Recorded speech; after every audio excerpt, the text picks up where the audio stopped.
Wedding band, Wonderland, so my alias is Alice. And we gon' start a motherfucking pussy riot. Or we gon' have to put them on a pussy diet. Look at that, I guarantee I got them quiet. Look at that, I guarantee they all inspired. A-Town made it out there. Straight out Kansas City, yeah, we made it out there. Celebrated, graduated, made it pass fail. Sassy, classy, Kool-Aid with the kale. Mama was a G, she was cleaning hotels. Papa was a driver, I was working retail. Kept us in the back of the store, we ain't hitting no more. Lit nigga. Already got a house for the cost. Running down Grammys with the family. Probably give a Tony to the homies. Probably get an Emmy dedicated to the highly melanated. All Android orchestrated. Yeah, we highly melanated. All Android orchestrated. Yeah, Gemini still jamming. Box office numbers and they doing outstanding. Running out of space in my damn bandwagon. Remember when they used to say I look too mannish? Black girl magic. Y'all can't stand it. Y'all can't ban it. Made out like a bandit. They've been trying hard just to make us all vanish. I suggest they put a flag on a whole other planet.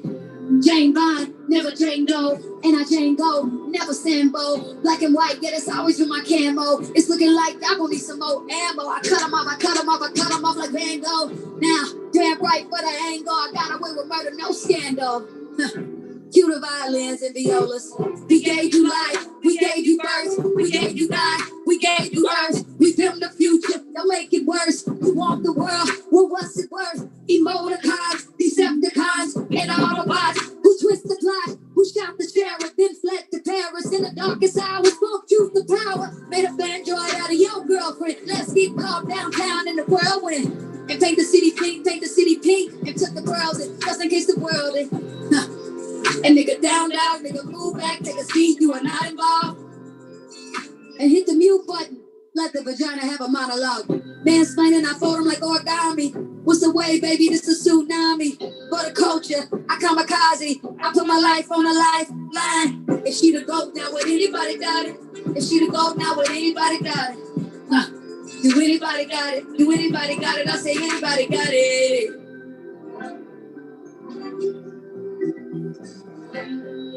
DJ Faye Waye.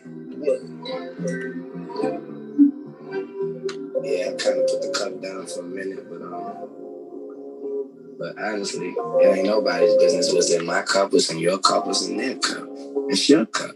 Drink it. So whatever the hell was in my cup, the only reaction I did was got more popular, more successful, did a lot more things that I've ever done. DJ Faye. I'm sitting here looking at Keisha like, do you love me? Do you love me not?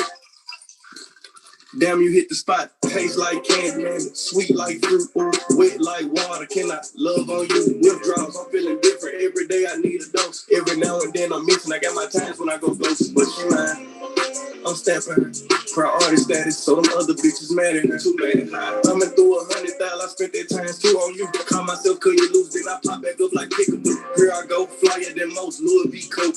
Gas station, coffee cup full, on dry boats. No money came by happiness, but she found love inside the G. Getting something to eat, that's all a thug nigga need. No lie, you get me higher than the prices of my weed. I'm displaying my feelings like I'm wearing them on my sleeves. 1 minute I'm done with you, the next one I be running back. Go your way, I go my way, but somehow we be still attached. Trying to find my answers with this cup, but ain't no truth in that. They be like I'm done for fucking with you, I spend stupid racks. I'm sitting here knowing I don't need you, pouring O's in the list, sipping, chasing with my Rick, can't get my mind off Waukesha. Watch me put my heart in this cup. In my feelings, she my therapist. I'ma talk to this cup. Ring around the road, Z cup full of OZ. I hope I don't OD. She keeps saying "Pope." Turn me to that purple demon emoji. Damn, fuck me like you miss me. It's been a whole week. This ain't no playground, love we grown. I'm too fucked up. I pay 400 for a zone. That's you. My bitch don't like you. You been fucking up my home. Relapsing every time I try to leave you alone. I relapse. Every nigga in the streets looking for it, but she rare. Dark skin, purple hair, stingy with a heart to share. I can't never needed nobody, but it feels good to have somebody. Drop you and pick you up whenever I feel like it. This shit toxic. Let me know if you feel me. I gotta stop it. Must stop it. 1 minute I'm done with you, the next one I be running back. Go your way, I go my way, but somehow we be still attached. Trying to find my answers with this cup, but ain't no truth in it. They be like I'm done for fucking with you, I spend stupid racks. I'm sitting here knowing I don't need you, pouring O's in the lid, sipping, chasing with my Rick, can't get my mind off Waukesha. Watch me put my heart in this cup. In my feelings, she my therapist. I'ma talk to this cup. I swear.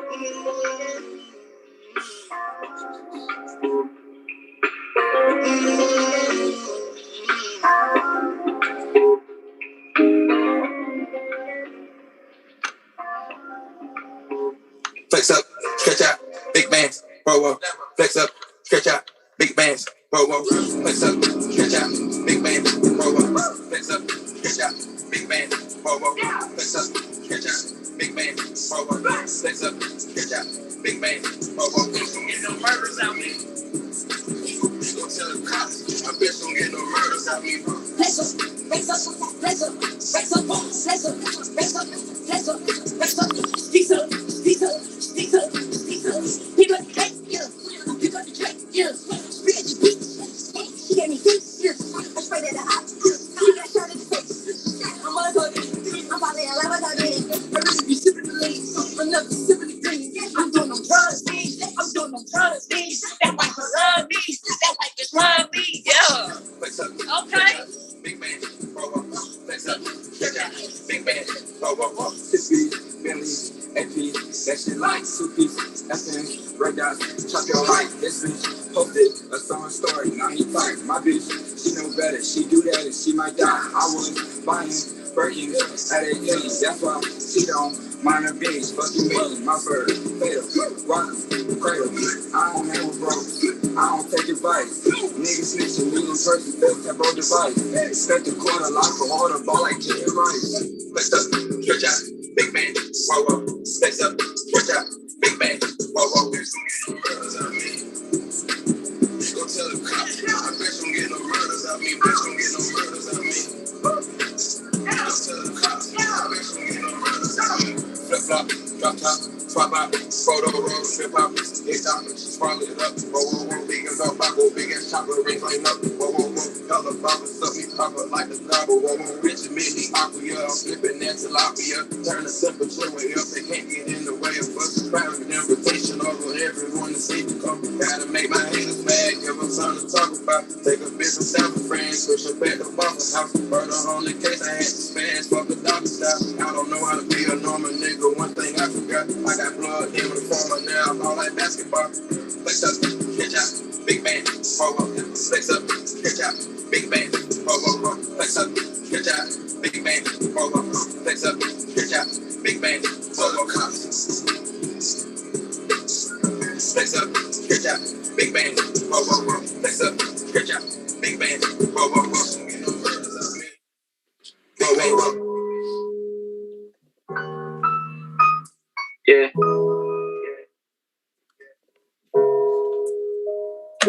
And I ain't never had this happen before. Heartbreak so deep. Heart broke so deep it broke into a melody I did.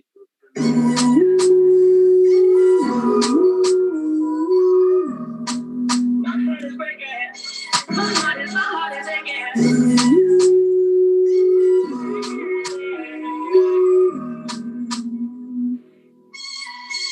Ay, she's a runner, she's a track star. She gon' run away when it gets hard. She can't take the pain, she can't get scarred. She hurt anyone that gets involved. Don't wanna commit, but take it this far. She gon' do the race, just not this far. Love is a game you used to chip on. When I was down to talk, you went here for. You leave a trail of heartbreak, get heartache like it cool. I guess way too late, it's convenient for you. The dirt you left don't turn into dust, it don't move. It's been waiting for you. Girl, you're killing me, you're tweaking all. I asked you what you feeling, you don't speak it all. But you go straight to Twitter, you gon' tweet it all. You must want another nigga to be alone. We was supposed to fight, I hate through the storm. You made the decision, chose the easy one. Say you following your heart, but girl, you leaving one. Wanted me to take you back with hope and reaching on. I can't do that, mom. Lost for words, let it hurt. Setting my heart on fire, setting my heart on fire. Put you first, show you your worth. Give you whatever you desire, give you whatever you desire. She's a runner, she's a track star. She gon' run away when it gets hard. She can't take the pain, she can't get scarred. She hurt anyone that gets involved. Don't wanna commit, but take it this far. She gon' do the race, just not this one. Love is a game you used to cheer for. When I was down to talk, you went here for. You, ooh, ooh, ooh. Leave a trail of heartbreak, get harder like it cool. I guess way too late is convenient for you. The dirt you left don't turn and the dust it don't move. It's been waiting for you. She went from all the product like she in shape for it. Hard times, wait for it, and then she break for it. Love don't cost a thing, ashamed how much I pay for it. Love don't cost a thing, ashamed how much I gave for it. Heart broken into pieces, but tape on it. Fragile, made out of glass, so the drips on it. Trust issues so deep, playing safe on it. Will I ever love again, or will I stay lonely? Search for words, let it hurt. Setting my heart on fire, setting my heart on fire. Put you first, show you your worth. Give you whatever you desire. Give you whatever you desire. She can take it. She can take it. Oh yeah.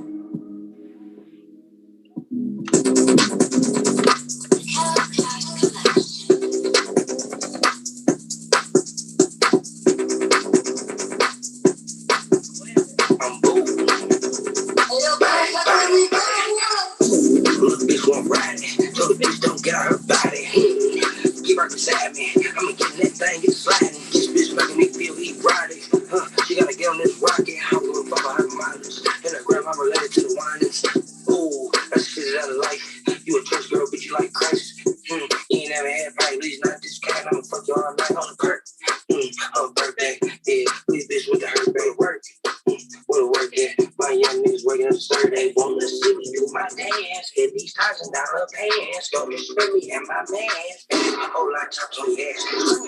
$1,000 on your head. This ass nigga gave his mom to the feds. Little brother, big brother, side got the dress. TZDT, side keep the bands. Little bitch can't keep her pussy on my hands. Got a real hood red sticky on my hands. House like a blues on the cookies on the hands. I be in the payroll with cookies on the hands. I be in the nurse to weed, got me the bus. Cause I can't be jealous of weed, I'm never stressed. Need the booty from the bottom of that thing, a double decker. Let a white boy shit on that thing, stand up. I'm just chewing the thing, I'm like, I'm popping all the deals like he clutch. These drugs ain't joking, my nigga, I'm just telling. You man, nigga, chewing the shelf and he's something. They wanna see me do my thing. And these funny DB chains don't respect me and my game. T-shirt full of bread, I had to tell you, man, that bitch ain't got t-shirt, you know, dig that. I swear to your lane, AK hitting me into something that got 6 stack like something in the quick. And then it's the end of the fact, it's the end of the bullshit. You know, I gotta feel good. Walk out and use it. I'm all right back, show bitch, I have to say excuse me. I thought she was a groupie. Can't find out, bitch, pulled around with a goofy. That was you. You want on that couch, me and you. I had bitches in the wife shaking booty. Had a man in when I show a coochie. Had him in the bathroom, macking on the ruler. Look, bitch, won't ride it. Told the bitch don't get out her body. Get right beside me. I'ma get in that thing, get sliding. This bitch making me feel erotic. She gotta get on this rocket. I'm gonna fuck her mileage. And I grab my related to the whiners. They wanna see me do my dance. In these $1,000 pants. Don't respect me and my man.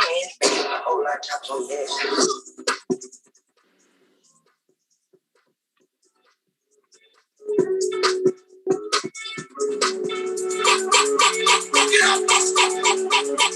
Get out, let's go. Get out, let's go. Let's go. Get out, let's go. Get out, get out, let's go. Get out, let's go. Let's go. Get out.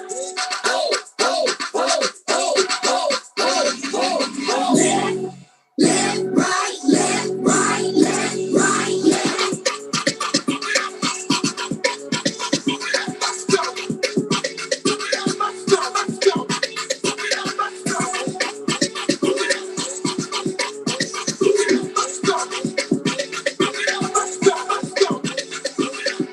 Niggas can't get this ass for free. Niggas better pay to rent a 5-bag for me. Y'all bitches slim fit, they ain't asking me. Bad bitch, black belt, highly bad to me.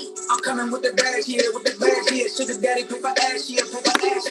Fucking up your rap, pulling at your track here. Toot it up from the back, yeah. Put it in your mouth, in your mouth, in. I ain't fucking for the clout. I'm living clout clear, nigga. Put it in your mouth, in your mouth, in. Cause I be getting money. So it been a trap in. In your pussy, you whack, you want that.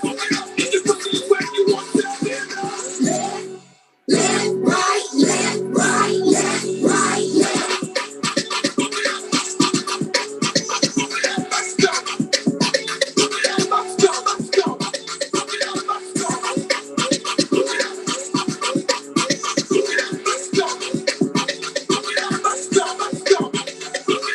Big booty, slim booty, flat booty hoes. Everything the same, up and down, holy y'all. Everything the same, had to switch the lane here. The Rory in the level, had to lead the range here. Well, put me in a Bentley, get a set of hickey, yeah. My hands around my titties, real bitch, I'm pretty, yeah. Ride a nigga face with my hands in the air. And I don't do the lace front, I got plenty hair. I'm a Riri, I'm a bad bitch, I'm a bad bitch. I look like a house 10, and it's 50 sad bitch. I'm a Riri, I'm a bad bitch, I'm a bad bitch. I look like a house 10, and it's 50 sad bitch. If your pussy is wet, you want that. If your pussy is wet, you want that. Left, right, left, right, left, right, left. Let's go. Let's go, let's go. Let's go. Let's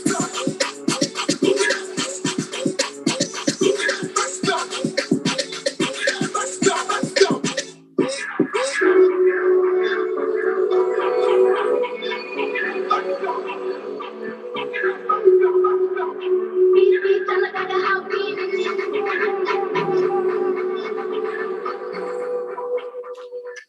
Three sides to the story. Yours and mine and the goddamn truth, girl. Two lies that you told me. Say you love me and you hate me, I don't know what to do, girl. One night for sure.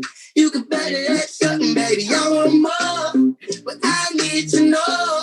Can you make me a promise to always be honest? Fucked up, you put my heart in a headlock. Usually it's me that only wanna make the band rock. Stuck up, like a robbery with red dots. Really no surprise, you telling lies to make my hand hot. You know what they say, every dog has his day. Every bitch wanna play with me. You should be ashamed, cause I would feel the same if I did what you did to me. Three sides to the story.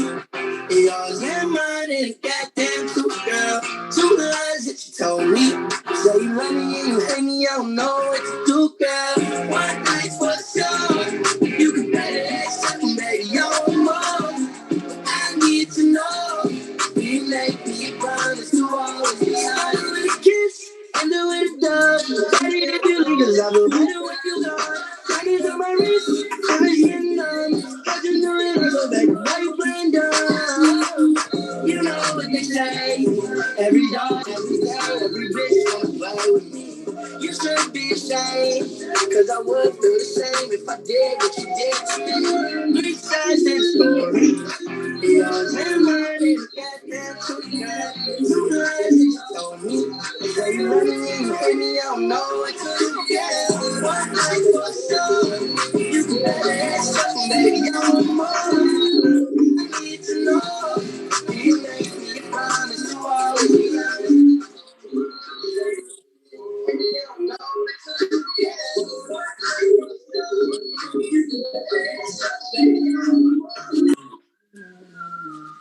All right, everybody. Thank you all for coming out or coming to watch us tonight for our queer art night. We're going to get started with our first artist. Our first artist is going to be Mr. Reese Rose. He does identify by he, her, or he, him, pronouns. Reese Rose is a Black queer poet from the Bahamas. He's a Sagittarius with an honest iced coffee addiction and a love for cats. He started writing poetry about 10 years ago when he was a wee lad, but he got back into poetry writing when he moved to the United States in 2014. His writing style has evolved into explorations of both self-identity and self-growth. His poems focus mainly on his life experiences and the ways in which he encounters the world through an immigrant perspective. In his spare time, he loves going on dates with Amora and playing video games with friends. Amora describes Reese as a soft waft of walnut and cactus. Everybody give a round of applause for Reese Rose. Woo! Yeah, Reese. Oh, let's go, Reese. Hey y'all, I'm Reese. Mr. Reese Rose. So today I'm going to take you on a quick journey through my self-exploration. And of course, I have to get started with my poem entitled Jandals. Some of y'all may know it, but this poem has a special place in my heart. So it's called Jandals.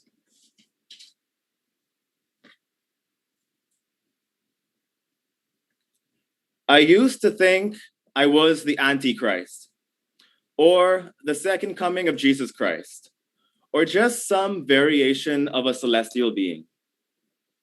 Partly because it took me years to realize that I can actually control an entire vessel of a human being. But mainly because I used to wear literal Jesus sandals in high school. Complete with those two ugly straps and the occasional sock combination, it took me many years to realize that I can control an entire body. An entire body complete with a soul, complete with a heartbeat, boom, boom, boom, boom. Complete with 20 movable digits, including 2 opposable ones, complete with emotional instability and scoliosis, complete with an identity that can move mountains and part seas. See, all of this was very new to me. It took me many years to fully appreciate the ability to form syllables into words, into sentences, into beautiful works of art. My mind produces beautiful artwork that belongs in art galleries and coffee shops and queer bars and church productions and everything in between. You see, my mind produces work and artwork that transcends both time and space. Now you see, I cannot turn water into wine, but I can turn incorrect assumptions into miraculous breakthroughs. I cannot turn water into wine, but I can turn mere ideas into intricate wonders. You see, it took me moving away from a place that I once called home to realize that my life is art, and it is artwork. My life has always been artwork, but it has always been misconstrued and misinterpreted and misunderstood and misrepresented. You see, it took me moving away from a place that I once called home to realize that there is so much more to life when you open your mind to new perspectives and new experiences and new opportunities. Moving away put everything into perspective. It took me many years to realize that I can control an entire existence, an existence adorned with a burning passion for cheap coffee and dinner dates, an existence adorned with shitty puns and a hell of a lot of sarcasm. It's the Sagittarius in me. An existence adorned with an unquenchable thirst for the meaning of life, an existence completely separate from my Jesus sandals. Because at some point in my existence, I decided to remove my jandals. At some point in your existence, you will have to remove your jandals too.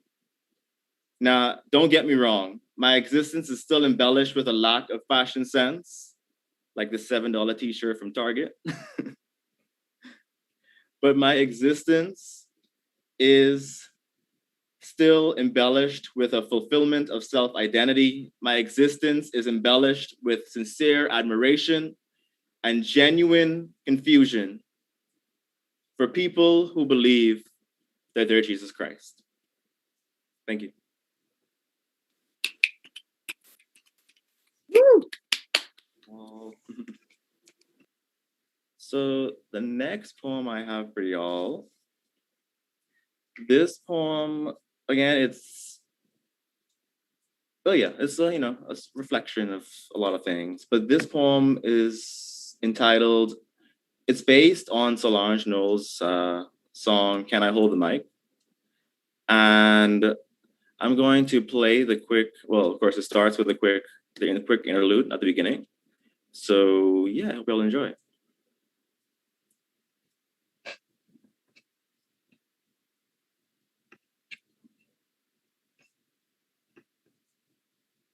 Please the mic. Please, can I hold the mic? You can't. I would like to say that. Okay. I would like to say that. I can't be a singular expression of myself. There's too many parts, too many spaces, too many manifestations, too many lines, too many curves, too many ways, too many journeys, too many mountains, too many rivers, So many valleys and streams and intricacies, so many twists and turns and opportunities, so much more than what the eye can see. I am more than what I can ever imagine or portray in this reality. Can I hold the mic? I would just like to say that I cannot be a singular expression of myself. There's too many moving parts, too many open spaces, too many diagonal lines, too many mismatched socks, too many zigzag curves, too many winding streets, too many exotic adventures, too many uncharted territories, too many misunderstood situations. If I were a singular expression of myself, I would be doing a disservice to the core of my existence. If I were a singular expression of myself, I would be doing a disservice to every human being in existence. But you see, I am not a singular expression of myself. Can I please hold the mic? I really just need to say that I am both multifaceted and multidimensional, and you are both the same, multifaceted, multidimensional. You see, I am both multicultural, multicolored, and you are the same, multicultural, multicolored. I am pink rose petals on a sunny Sunday morning in mid-spring. You are lavender rose petals on a cloudy Wednesday afternoon in early autumn. I am auburn monarch butterflies soaring through the sky, seeking new heights. You are turquoise morpho butterflies soaring through the sky, also seeking new heights. I am the crack of dawn with all of its lilac and bronze wonders, giving rise to better days ahead. You are the magnificent golden sunrise perched upon the doorstep of everyone's humble abode. I am the immigrant with his tan, coffee skin and bronze skin giving rise to better days ahead. You are a being composed of a multitude of expressions and manifestations. I am poet, word connoisseur, master of the rhyme scheme. You are drag performer, dance aficionado, mistress of gender manipulation. We are artists commanding the stage set before us. I am a Nintendo gamer, Mario Kart enthusiast, nobleman of the daytime. You are PlayStation gamer, Overwatch fanatic, noblewoman of the night. I am both dress shirts and dresses. I am both buzz cuts and blonde wigs. I am both tennis shoes and stilettos. I am both acrylics and none of your goddamn business. I am both the bee's knees and the cat's meow. I am everything that I aspire to be and more. You are everything that you aspire to be and more. Actually, can I hold the mic? I just need to say that I cannot be a singular expression of myself. There's too many parts, too many spaces, too many manifestations, too many lines, too many curves, too many troubles, too many journeys, too many mountains, too many rivers, so many. Thank you.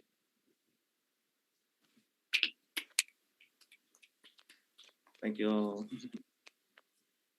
Yes, this poem, I was forcing myself to put the imagery in there. It's a hard thing to do. Okay. I have a couple more poems for y'all.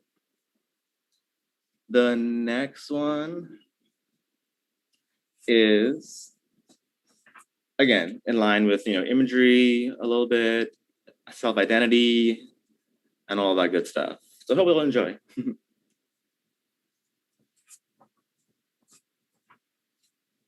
This one is called a self-reflection of love. And it kind of reads as a conversation between two people / myself, but you'll understand.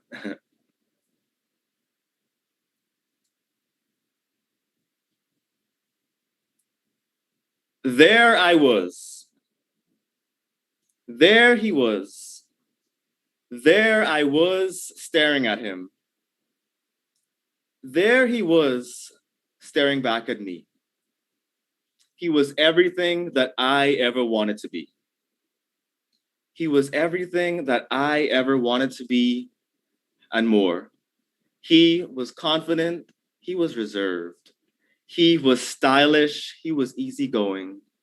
He was beautiful. He was handsome. He was dressed to the nines, yet there was no 9 in front of me, no. He was a solid 10 out of 10. He exuded poise and finesse in his stature and his step, confidence levels on 100. He knew exactly who he was, and he was just strutting it. His eyes were a crisp maroon set upon his dark brown complexion. His dark brown complexion was the twilight sky bringing rise to so much beauty.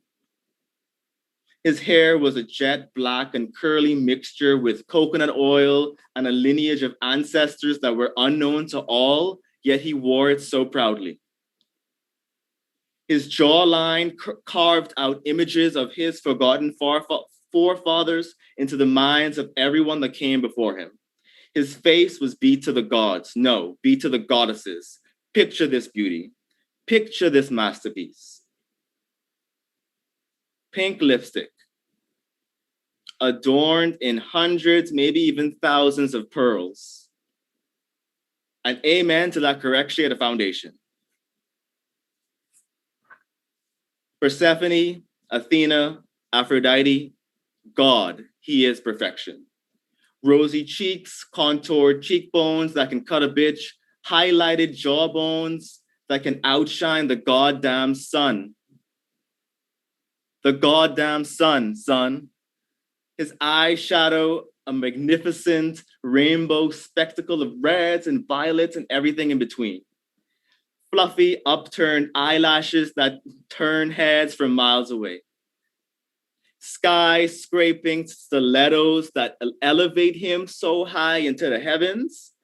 High-winged eyeliner as beautiful as God's angels on high. Hi. I couldn't help but notice you noticing me. I love the way that your beautiful beard weaves so many assumptions into full-length novels. Your life is a story.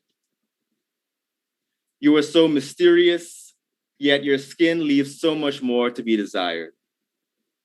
Hair pulled back in a ponytail leaves so much more to be desired, yet you desire to paint yourself in such a different way. Your eyes are a crisp maroon set upon your dark brown coffee complexion. Your dark brown complexion is the twilight sky bringing rise to so much beauty and poise. Your hair jet black and curly mixed with coconut oil and lavender oil and a lineage of ancestors that were unknown to all, but you wear it so proudly. Your jawline carves out images of your forgotten forefathers into the minds of everyone that came before you. Your face is of the gods, you are of the gods. Picture this beauty. Picture this masterpiece. You. Pasión y confianza, amor y crecimiento, and amen to that angelic coffee skin. Pasión y confianza, amor y crecimiento, and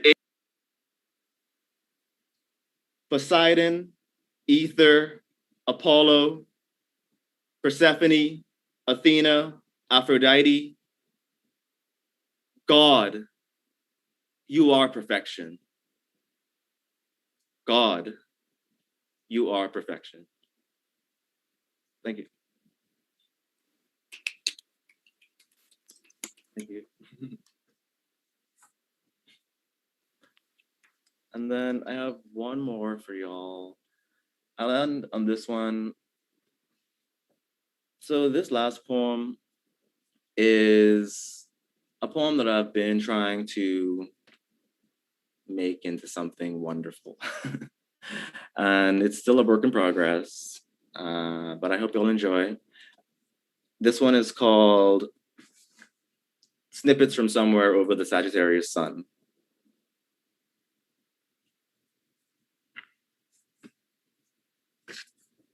Creativity runs down the drain on another journey around the sun. As you all can see, I love the sun imagery. It's something that I love a lot.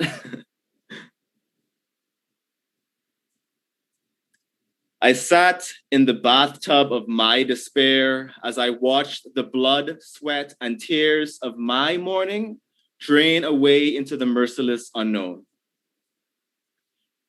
I sat in the bathtub both annoyed and appalled that the pain of my morning remained long after my ritualistic cleanse. This pain runs deep, son. I exclaim, staring at the mirror into my soul. My soul stares back at me intently. This pain runs deeper than cave systems, than blue holes, than Grand Canyons. Ain't nothing grand about this draining sensation. I am a deep hue of lapis lazuli shards in an underground mine shaft. I am scarred. I wish my insecurities could wash down the drain as easily as the dirt and decay that degrade my decency and decorum. If only a simple cleanse could rid me from the vitriol of the outside world, if only my insecurities didn't tear away into my soul and drain me of the man that I once was. If only a simple cleanse can scrub away my senseless self-doubt and revitalize my sensibilities. You see, I stare out of the window that exists only in the framework of my mind and long for new beginnings. I sat in the bathtub of my lost memories, longing for a hard reset on life. I feel trapped inside the empty confines of my mind, trapped in the shell of the person that I want to be, buried deep under the standing water of this wash basin. You see, I am a cautionary tale of sorts. My creativity is held captive by me. I am a cautionary tale, a warning, a threat to myself. My creativity runs down the drain, and here I am on another adventure around the Sagittarius sun. But that day marked yet another year of my existence. That day marked yet another trip around the sun. Another year older, another year wiser, they say. They say the tides will shift for the better. They say the best is yet to come. I say cheers to another trip around the sun. I say cheers to another year of existence. Cheers to questioning every facet of my existence. Questioning things like, do I really gotta do this adulting thing until I leave this goddamn planet? Or things like, damn, 24 whole years on this planet, this shit is for the birds.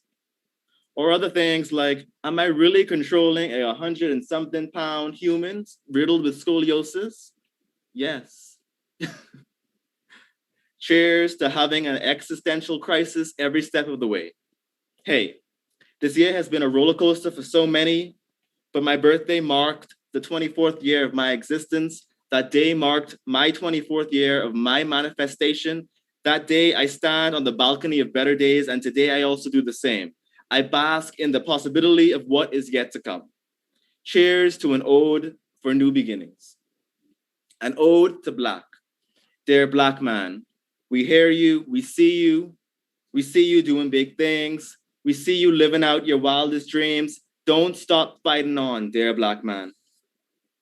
Dear Black man, why do they always see you as a threat? You breathe the same fucking air as them. You pay the same fucking taxes as them. You exist on the same fucking planet as them, yet they consider you a fucking threat. But despite all the odds, you persist. Despite the shitty hands that you're dealt, you deal them back. You give society the hands and they dial it back. They better dial it back. They ain't paying your rent or your bills. Dear Black man, this society is riddled with so much racism and vitriol, yet somehow you always fight on. Keep fighting on, keep fighting on, keep fighting on. The real ones care about you, dear Black man. You will get that promotion, you'll get that dream house, you will break through these barriers. So many people be doubting you. So many people be doubting you, Black man. But dear Black man, we love you. Love. Love is a breath of fresh air, a warm embrace, a smile. Love is intentional. Love always makes time. Love is everywhere. Love is a tall glass of iced coffee on a sunny day. Or a winter day, it's fine.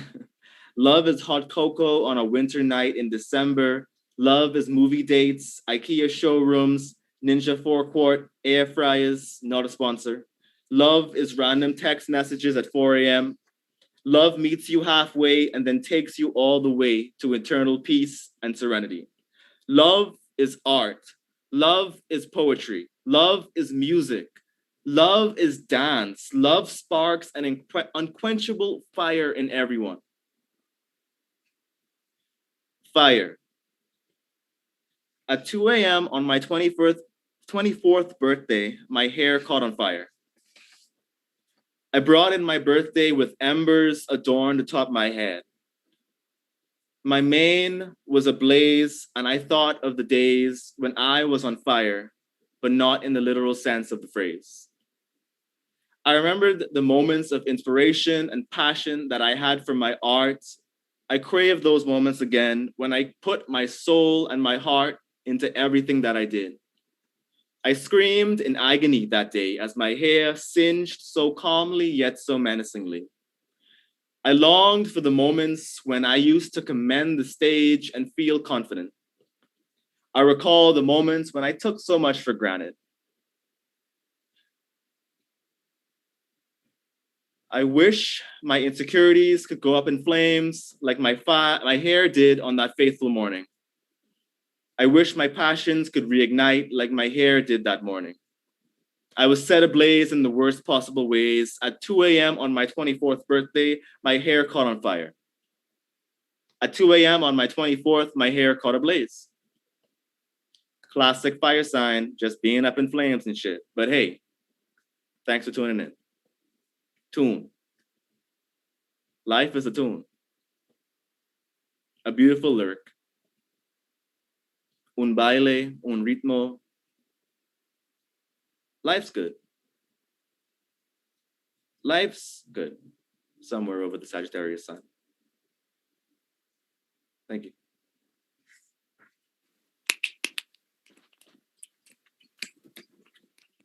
Yo, that's all I got for y'all. I hope y'all have a wonderful night. I'll be here. Good luck to the other performers. Tell us where we can find you, Reese. Oh, yes. You can find me on Instagram at _resistance. It's spelled RHYS. And then the rest. So Reese is like resistance, but Reese at the beginning with RHYS. Don't judge me. And then, yeah, that's where you can mainly find me and find my work. I'm trying to get my work out there more. Yeah, you can find me there. Thank you. All right, everybody give it up for Reese Rose. You did such a great job, Reese. Thank you. Thank you so much. Up next, we have Alia Lattimore and Danny Lemmon. Alia identifies by she, her pronouns, and she is a local queer writer and artist. Cool. Poetry and Pedal Boards is a collaboration with local musician Danny Lemmon. He identifies he, him. They layer word with sound to create ambient soundscapes, allowing you to experience the written word in a new way. Everybody give it up for Alia Lattimore and Danny Lemmon. Is it unmuted? Yes, I'm sure we're unmuted. All right, cool. Can you hear us? Okay. Absolutely. Awesome. Okay.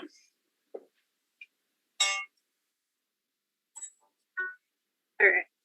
So yeah, we're so Poetry and Pedal Boards is this project that we have started.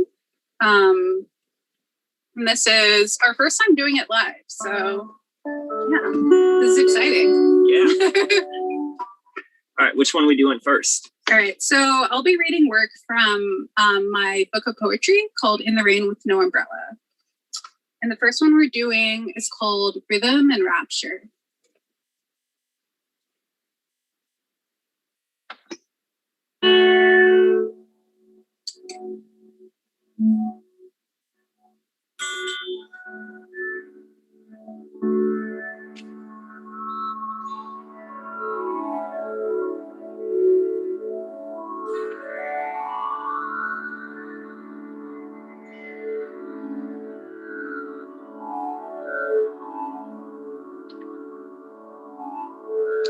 The way the bodies move,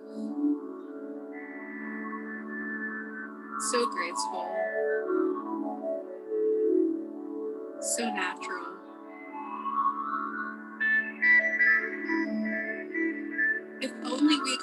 exist in those moments of sweet passion.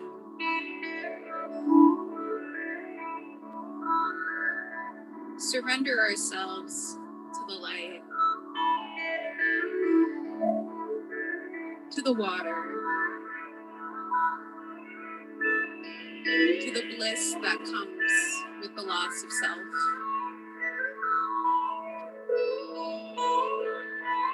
The joining and sharing.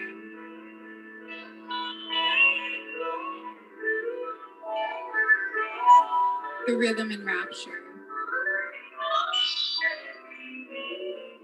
The unity.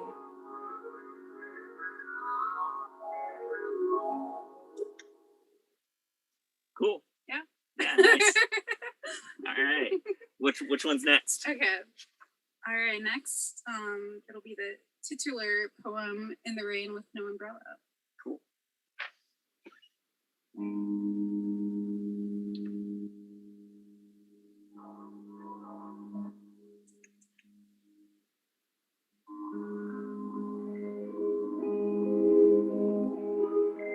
In the rain with no umbrella.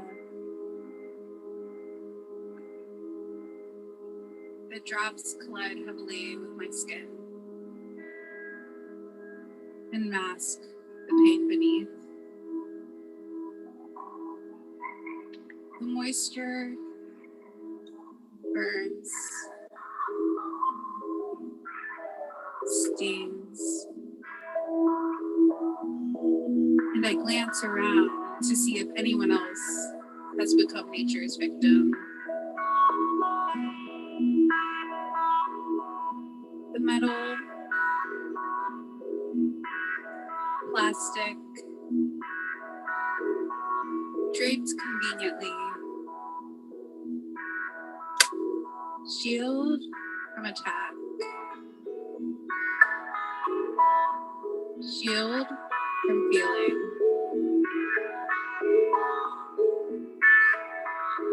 Only a few more blocks, I tell myself.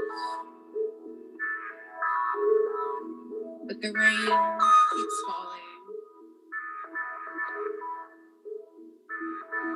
falling and stinging. My spirit begins to wither, explode.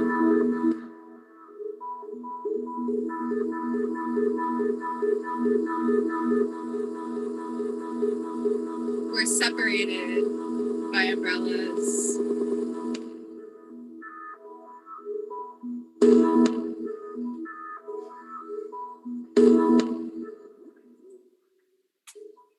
Cool. Cool. How's that sounding for everyone?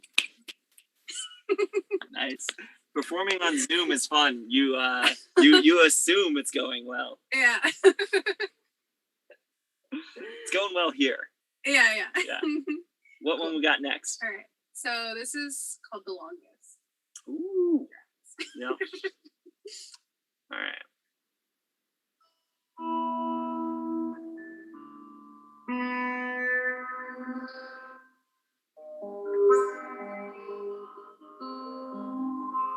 He pulled me closer, almost close enough to kiss. Instead of bringing my face to his, he touched his tongue to the base of my neck. He traced his tongue slowly, gently, up and up until he reached my chin.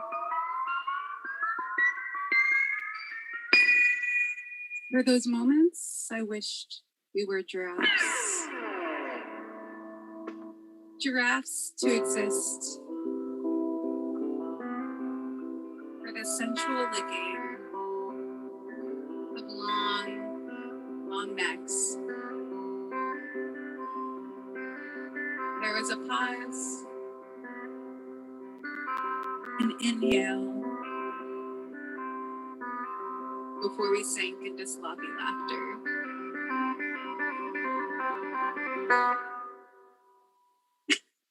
Yeah. Yeah, that one was fun. Yeah. Nice. All right, what's next? All right.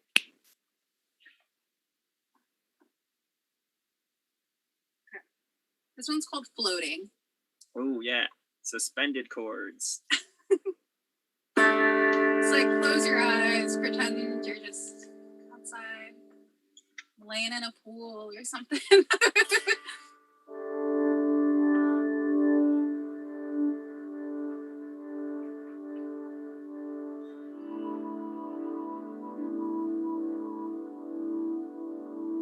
Floating. I feel the stillness. Wash myself in transparent oasis. I missed this. Floating. Stretching and pulling. Forgetting the usual motions. Sparkling in summer. Squinting for vision.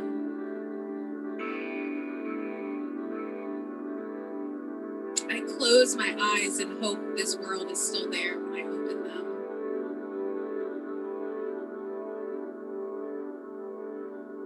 Splashing and not meaning to. That's what my whole life feels like sometimes.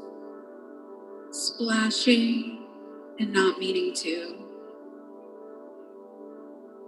But I forget that, in this moment at least. When serenity meets my dream world and the elements rejoice in ultimate unity.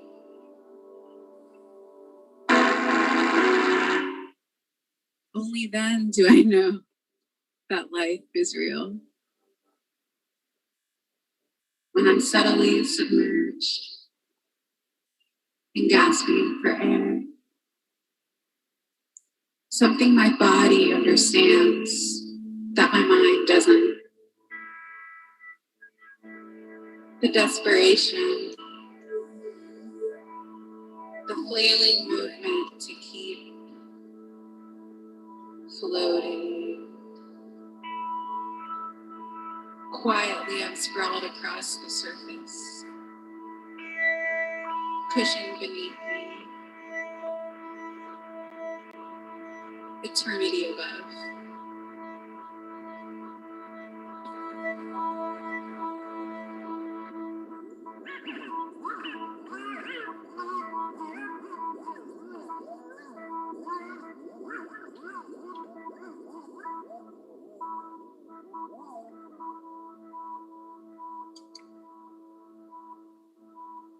Cool.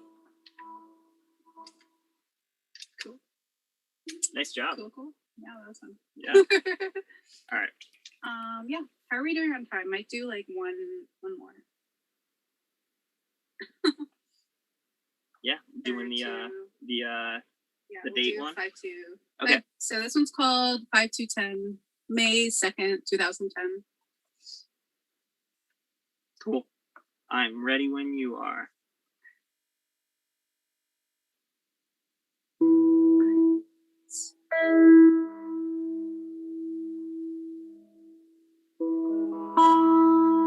I never thought I'd say this, but I'm over Tumblr and Twitter and Facebook and Flickr and Foursquare and shit like that. I'm tired of trying to explain my life and my feelings in words, lyrics, smileys, clever phrases. When we want the entire world on our dicks at every moment of every day, haunting every dream, I can't even enjoy a song or a cup of tea anymore without feeling the need to share the experience with friendly strangers and estranged friends. What is this? My books aren't getting read. My room is not getting cleaned. My life is not being lived. Nothing is getting done. My sanity only valid in its self-destruction. I sink into the madness, the welcoming madness. And I feel okay, but they whisper and say it's not right. They say I need to add them and follow them and erotically click buttons and wear out mouse pads. Scroll. Oh, there are new items on the menu. What? You sent me a cow. Yes, I can harvest wheat now. Join Mafia Wars. Join this group. Like this. Comment on this. Tweet this. Reblog this. Heart this. Add me. Add me. Add me. Add me. Add me. Ask me anything. Don't sleep. Your crabs will wither. Oh, did you see this video? It's hilarious. You forgot to serve the food. Look at my photos. Expand. Click. I looked at all of their photos. Oh, I became a fan of all of them. My head throbs with a hopelessness. Futile. It dulls as if it were a beating heart, stabbed by a once friend or a once lover. I never thought I'd say this and admit to myself how much you have become a part of my life. You blood-sucking leech, stripping us of our humanity, naked in the streets, kneeling, praying for redemption, praying that a real God exists, and that the ambitious demons within us are but shadows, are but precursors to our greater calling in life. These are just pathways to truth and nature. Man takes to the road with conquer on his mind. Everything can be conquered. Everything can be discovered. Everything can be known. Forgetting the music of life, the soft humming of our cells and particles, collision, combustion, explosion of everything. Fireworks of sacred mysteries, sparks of incohesion, in recognition, electricity of society within limbs and branches, spins and ideas, weightlessness and gravity, green things and every other color things, pure essence of heat and wind and water, life-giving liquid, all the life-giving liquids, all the movements and instincts of our beings, that look and that pattern, that sigh and that yawn, that light and that window, that morning, that evening, that kiss of softness and hug of strength. Everything summed up in our spiritual souls, reflected in our physical bodies, supported in our inexplicable machines of minds, click, clack of energy, toil. Oh God, we are great. We should be great. Limited in our limitlessness, bright to desire, follow, live one track. Oh, but look how the mountains are shining. Look how the grass sways. Look how far the land reaches. Reaching too far and holding too close. We're losing the love of the land. We're losing the love of ourselves. We're losing the love. We're losing the love of ourselves. I never thought I'd say this. Losing the love. But love isn't everything. Love isn't everything. Love isn't everything. The connectedness and the ties and the web. They claim our love and are distorted so much. They can't walk the streets freely. Put on masks, prance about during the height of our natural festivities. We get high off the coke and the interaction and the attention. We don't care our noses are bleeding and our homes are disappearing and our relationships are crumbling. I don't know, but they're right there. Over there. That's them, right? Isn't that us? No, wait. It's that one. Yes, that's it. No, not all is lost. But we're staring at shadows and silhouettes and outlines of the lives we once had and the dreams we once pursued and the time we once took advantage of, took for granted. People wander home to the places they call home. Not really homes, but they have nowhere else to go. Speaking of people they don't know, people they call friends. Not really friends, but they have no one else to go to. Thinking about things they can't focus on. Seeing things in a blurred dream. They wander home, and the trash piles on the streets, neglected, leftover masks get swept away and forgotten. The monsters, they've run away anyway. The masks don't matter anymore. The masks don't matter because they have taken the love. Forgotten in the shouting and moaning and sounds of ecstasy. They've taken it, distorted it,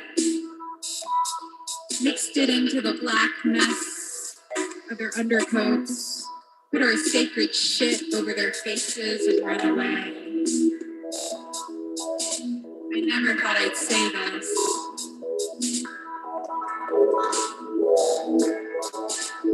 Because I and us, we, our him, our they, our it is all everything is you, our me.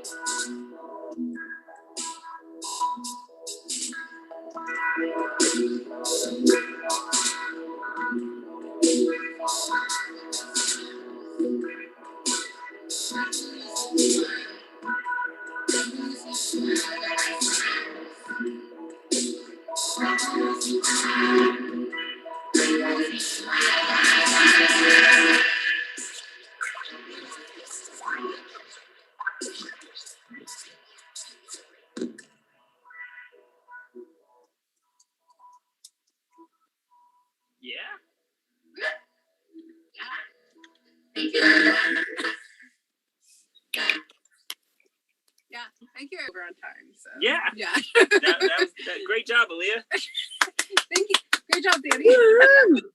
Nice job, y'all. Yeah.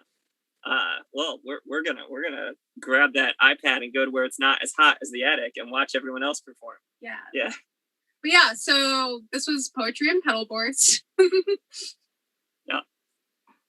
Yeah, thanks for having us. Let's party. Absolutely. Y'all did such a great job. Everybody give it up for Alia, Lattimore, and Danny Lemmon. Woo! All right. Next we have up Care Collective. They're made up of Isra and Lolo. Isra identifies by she, her pronouns, and Lolo identifies by they, them. Care Collective is an artist-run collective dedicated to the creative and care practices of Black, queer, and trans artists. Everybody give it up for Care Collective. Hey, hey y'all. Oh yay. It's so good to see everybody, and I'm so thankful to Twinkle and to Be Quick and to the Columbus Community Pride for inviting us to participate in this amazing event. So yes, we're Care Collective. My name is Isra, and that's Lolo. Cutie. We're all cuties over here. Yes, we're going to talk a little bit about Care Collective and our vision and dreams for it and things that we've been able to do. Some events in Atlanta, Columbus, and virtually.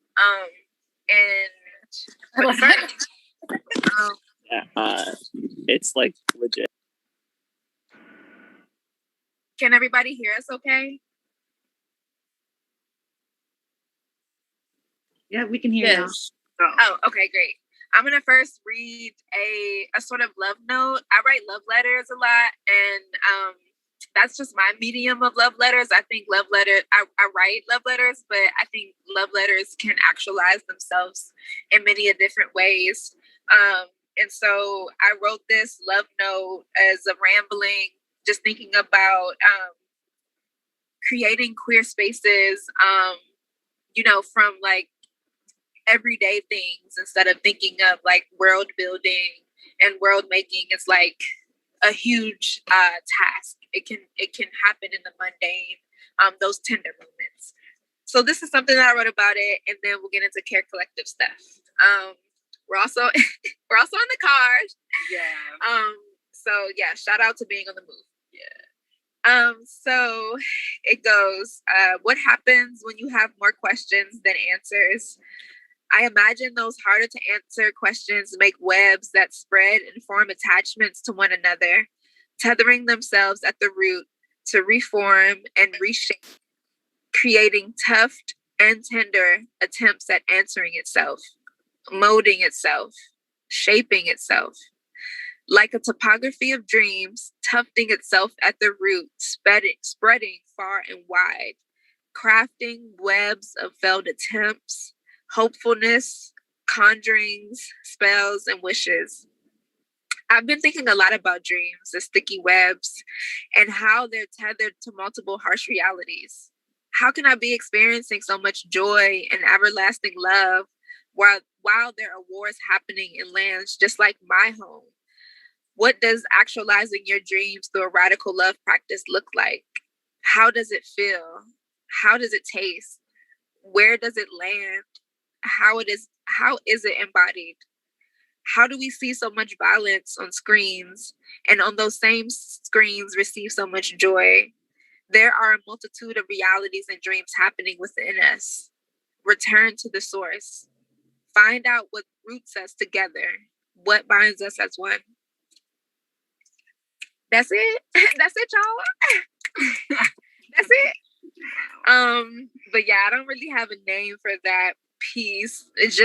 I just be talking and thinking and writing. So yeah, there's that.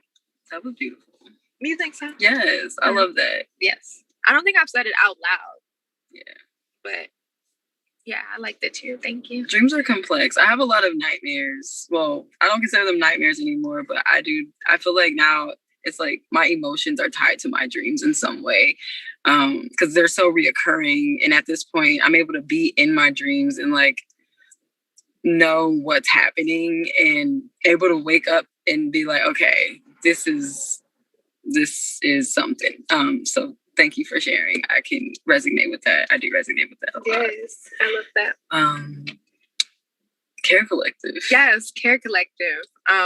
Actually, what you just talked about is sort of what Care Collective is built on. This idea of just Black queer people molding and shaping our own worlds from our dreams.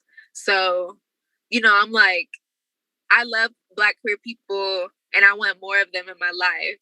So I manifest that and I create that. I want more safe spaces for Black queer people to exist without repercussions, without a gaze on them, just on us, just as we are, beautiful, Black, opulence. Yeah. We're abundant. So I wanted those things for myself and I wanted those for the people around me. So Care Collective was born from that place. It was born from a place of wanting to create space and thinking about queering space. So what does it mean to not just sign a lease on a place and say that this is a queer space? What does it actually mean to queer space, to make it accessible, to make it radical? I believe that starts with a love practice, with a radical love practice that centers tenderness and compassion and trust. So yeah, Care Collective, we started, I would say we started in the mouths of all of our friends, just saying how much we loved each other all the time and just how much love that we shared amongst one another. We wanted to extend that out in the world, actively. So we decided to post up, we do different things. So before Care Collective officially became Care Collective, it was, it had been Care Collective since many, many of years ago.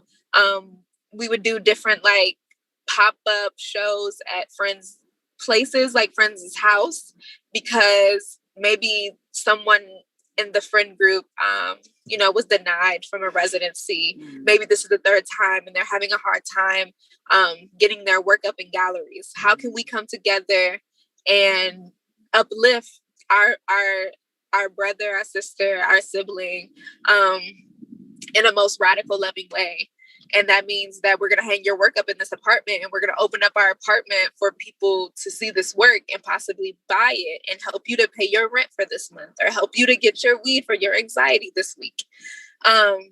It's like I was saying before, in these small but really big ways we can support a radical love practice. And it doesn't even, I advocated for that, for it to not just be between your family and your friends or your close ones, those people that are easy to love for you. How can you extend that radical love practice to people who may not be so easy to love? What does that love practice look like?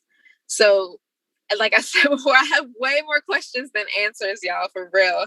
But I think that collectively we have some of the keys. We have some of the, the lace to web these ideas together to form our dreams in some way. So yeah, do you want to talk about some of the events that we've had? In the past, we tried to have an event in Atlanta where we were staying at this wonderful restaurant called Buteco. It's in Grant Park, and it's Brazilian. Did I say that? It's a really good place. I actually cooked there. I was one of the chefs there. And the event was going to be for the spring equinox and everything was set up so beautifully. And then the pandemic happened.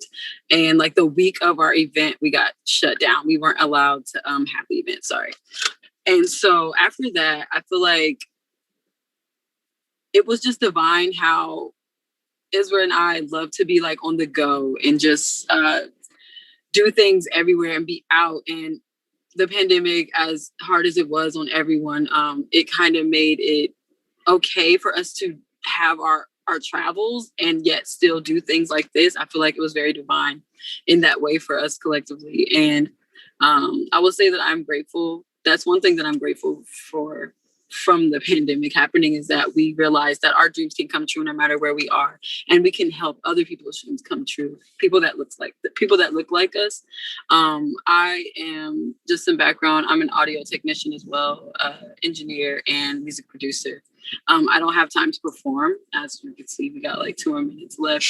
And actually, I am still very much so shy, but I will drop my link to my music in this, if that's okay, so that y'all can hear my little queer voice. Your cute voice. But my little cute voice. Yes, but Lauren said do it. Lauren says do it. Please do. Yes.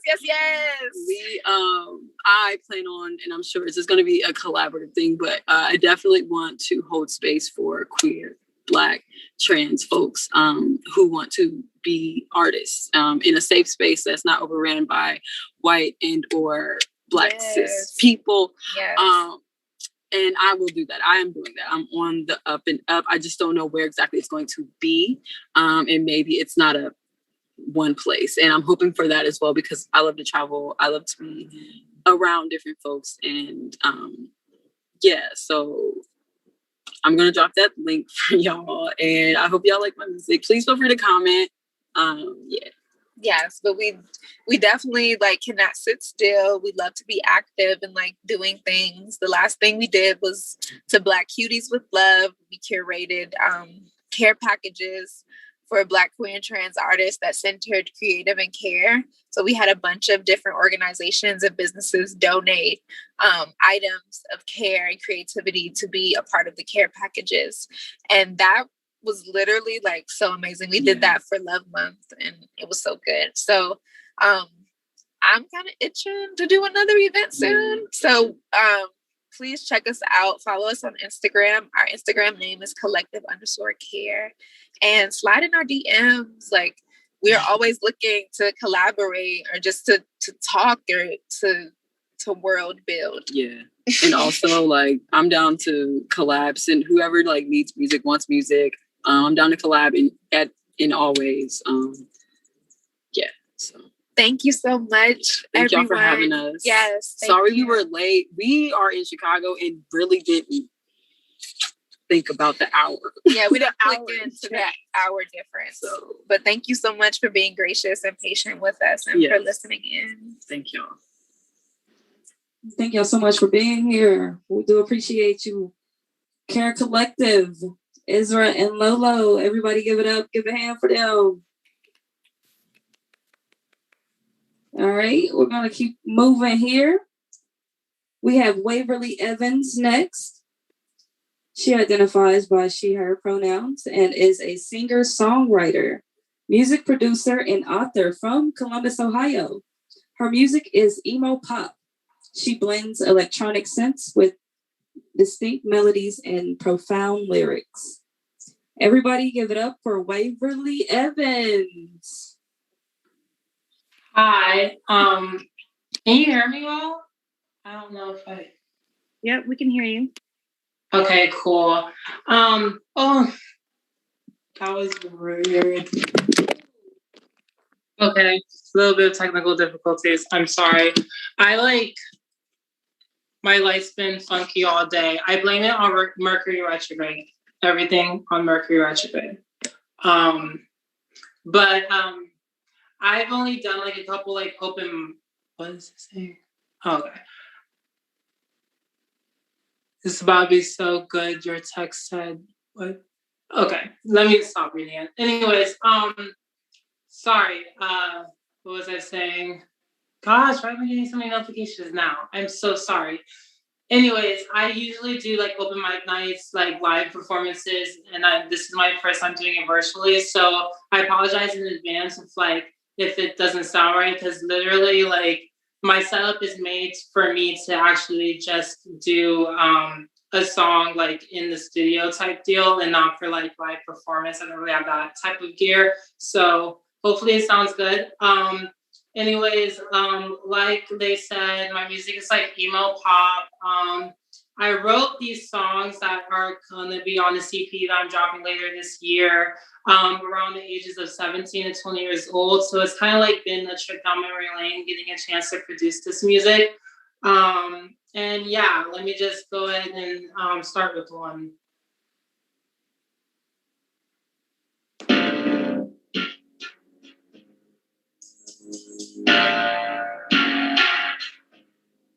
I'm at a boy looking for love. I'm not a toy, but he moved up. All that I do, doing okay. What he got good, all these things. He loves my eyes so damn fabulous. He thinks I'm racially ambiguous. I know he thinks I'm all full of a fuss, but he don't know me. Yeah, he don't know me. He don't know how I howl at the moon every month. Change my hair that I bear, that's not word. He don't even know what I like to do just for fun. He don't know me, don't know just how it works. And when we says he cannot see my thinking next and what he read. He tries best to persuade me, but he couldn't guess that he knew what I need. He hates the way I try to be offended, but I thought that needs to be mended. He thought there was no star with the sweet, but he don't know me. Yeah, he don't know me. He don't know how I howl at the moon every month. Change my hair that I bear, that's a word. He don't even know what I like to do just for fun. He don't know me, don't know just how it works. Yeah, he don't know me. I try to share my elements of air, and all the waters that I bear is the knowledge of why we're here. But when he realized I could learn, when I stood my ground in the dirt, he threatened my down to earth. So the fire in me has to burn. You don't know how I the moon every month. Change my hair that I bear, that's a word. You don't even know what I like to do just for fun. You don't know me, don't know just how it works.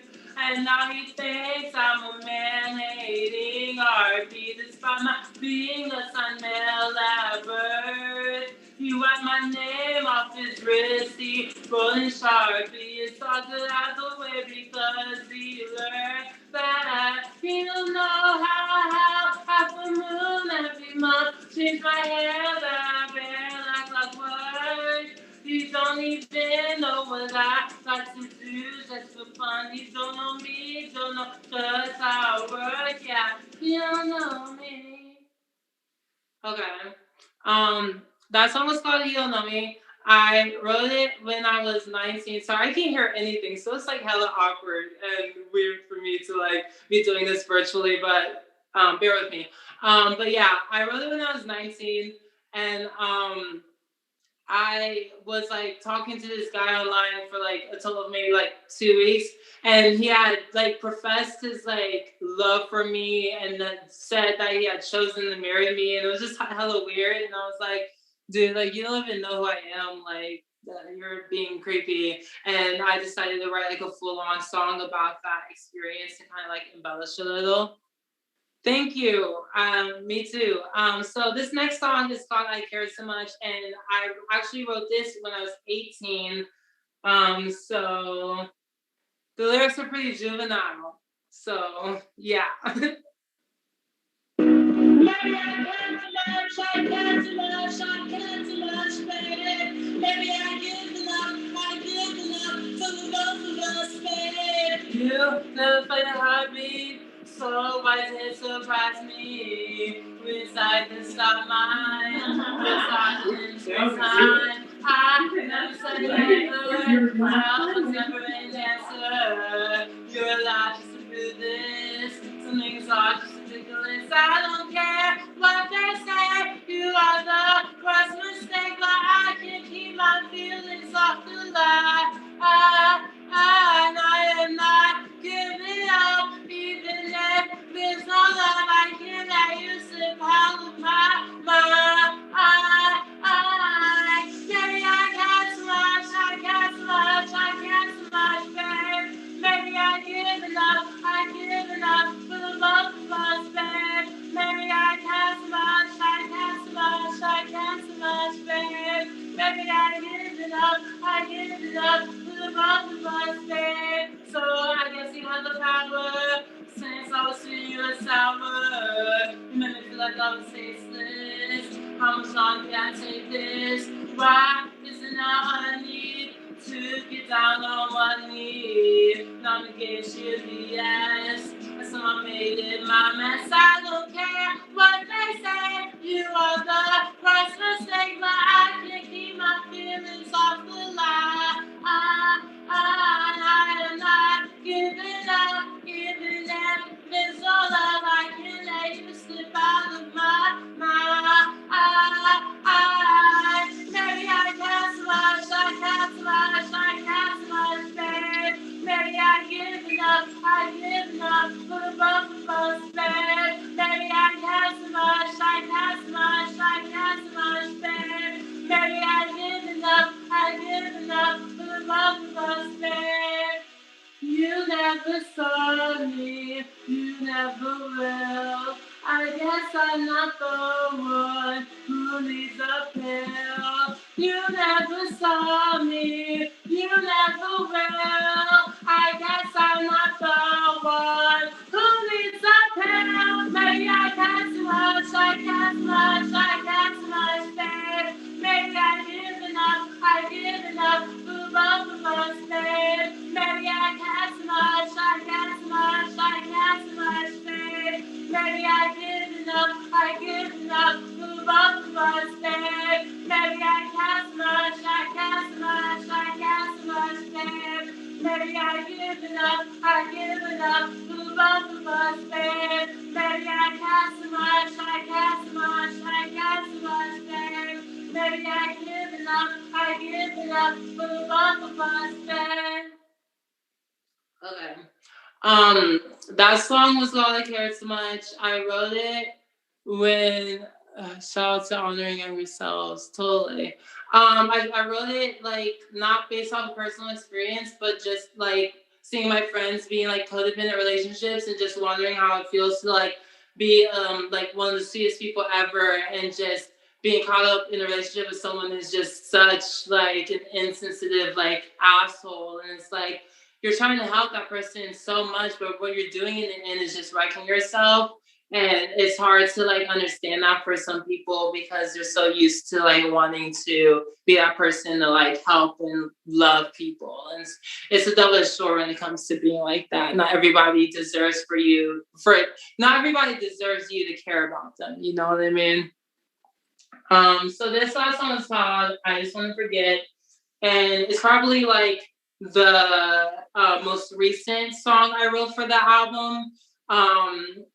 I wrote it when I was 20 years old, so it's weird because this was the first song I produced back in December for the album. So it's kind of like my baby, but in a way like it's hard to explain. It's going to be the last song of the EP just because, you know, for chronological reasons. But yeah, it's called I Just Want to Forget, and I'm playing it now. I didn't go to compromise. I thought it was stupid. I didn't want to wear a mask. I wanted to be Cupid. I remember the Halloween. How much me mama scream. It's because of being a teen. How could people be so mean? I just wish for a friend in it. Call me off and listen for a minute. Someone in real life and not just on life. Telling me one day you're gonna be fine. Sometimes I think that if I could rewind, maybe these things would be better, but I guess I'll remain a mystery because all of that shit is just not history. I want it out of my head, out of my sight, from under my bed. I just want to move on like you and everyone did. I I just want to forget. I got down the bad line. You can say I was a quitter. Never love and never fight.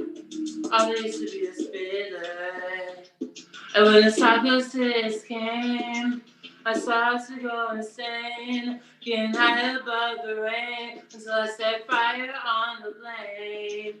I can spend years like in many moments, all of my phones, all of my opponents, and I leave all of this in my guitars because usually they don't even come to mind. I want it out of my head, out of my side, from under my bed. I just want to move on like you and everyone did. I just want to forget how. Tell me how. Tell me how. Tell me how. Everyone thought me can do it so quickly. How? Tell me how. Tell me how. Tell me how I can stop feeling so fucking guilty. I want it out of my head, out of my side, from under my bed. I just want to move on like you and everyone did. I just want to forget. That's it. That song was just me, having an existential life crisis moment and just being like, I just want to forget the entire past 2 decades of my life and start over, and just wondering what that looks for me. And I guess it's just, going to school for music production and making music and doing what I love to do. I feel like that's all we can do when it comes to moving on from hard shit in our lives. So the EP is coming out in September, hopefully. I'm gonna release I Care So Much, the second song, as a single in July. So stay tuned for that. My social media is on Waverly Evans. If you can find me, it's Waverly Evans. If you can't find me, I'm not on there. Just stop looking. But yeah, thank you so much for this opportunity. And yeah, thanks. Everybody give it up for Waverly Evans. Woo-hoo. All right, we're going to take a little break. We're going to probably take about a 6 to 10 minute break around in that area. And then after that, we're going to get back with Tamia Nubia. So let's just get it started here.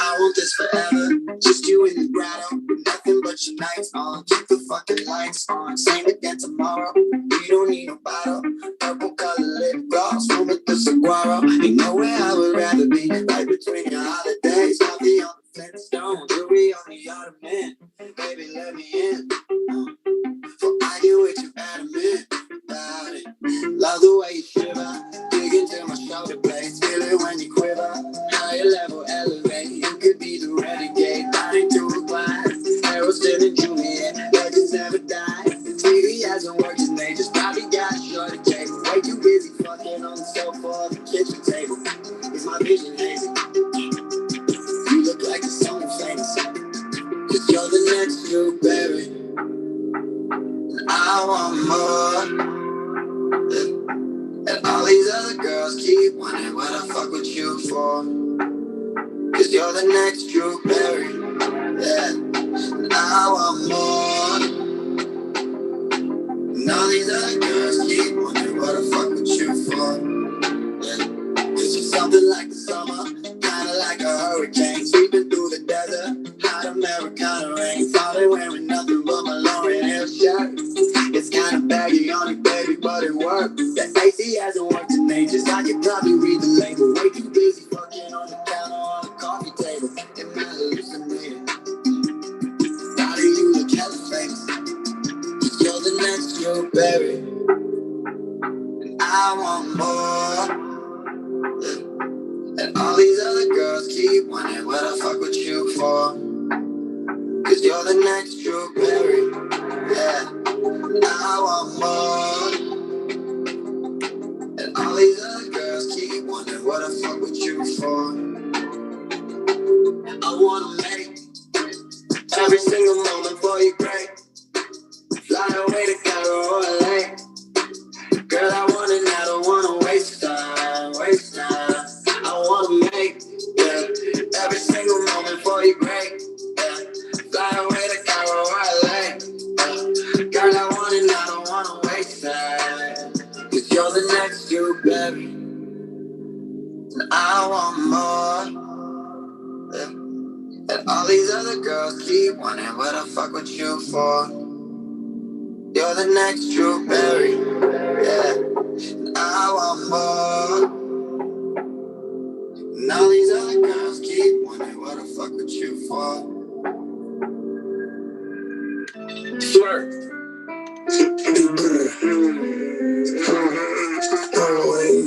Back from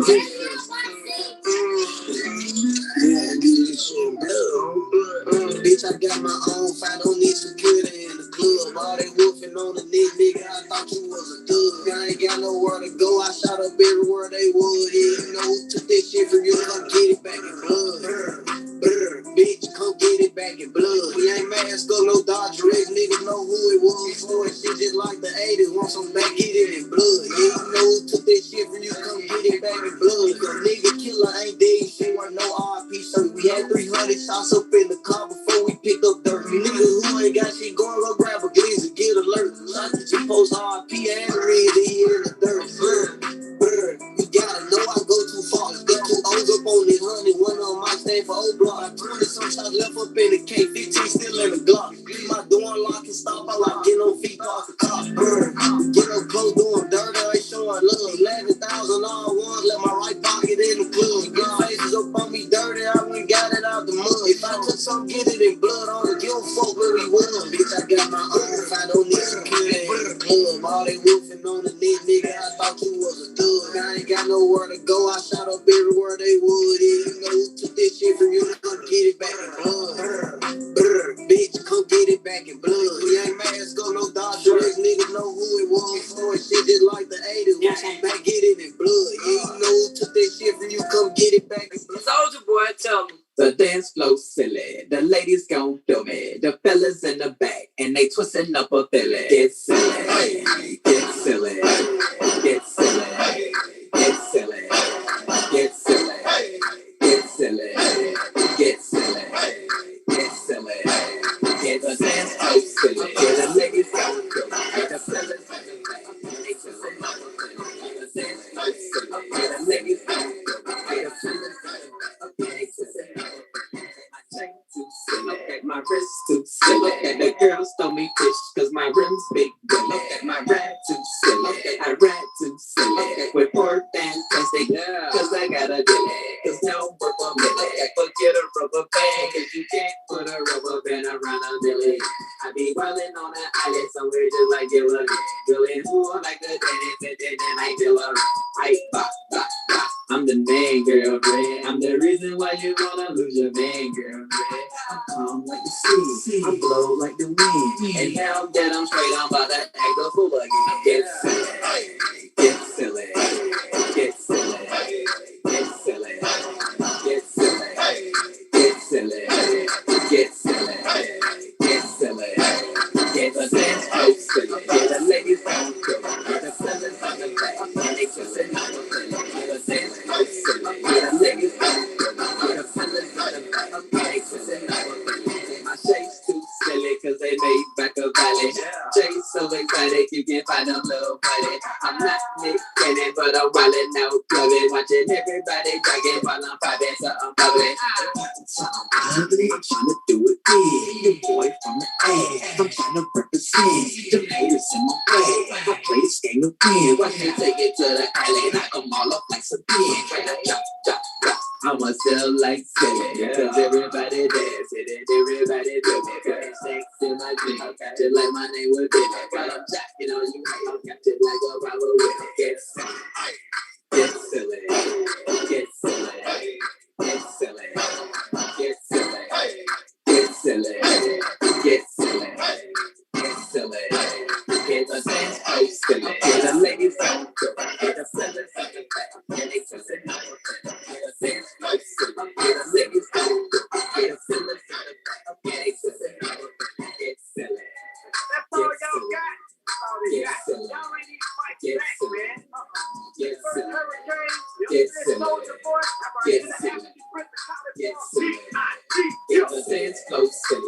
ladies gon' feel it. The fellas in the back, yeah, they twist it. All right. We had a little bit of an intermission. Hopefully everybody got a little bit out of their seat, use the bathroom. We're getting ready for our next artist.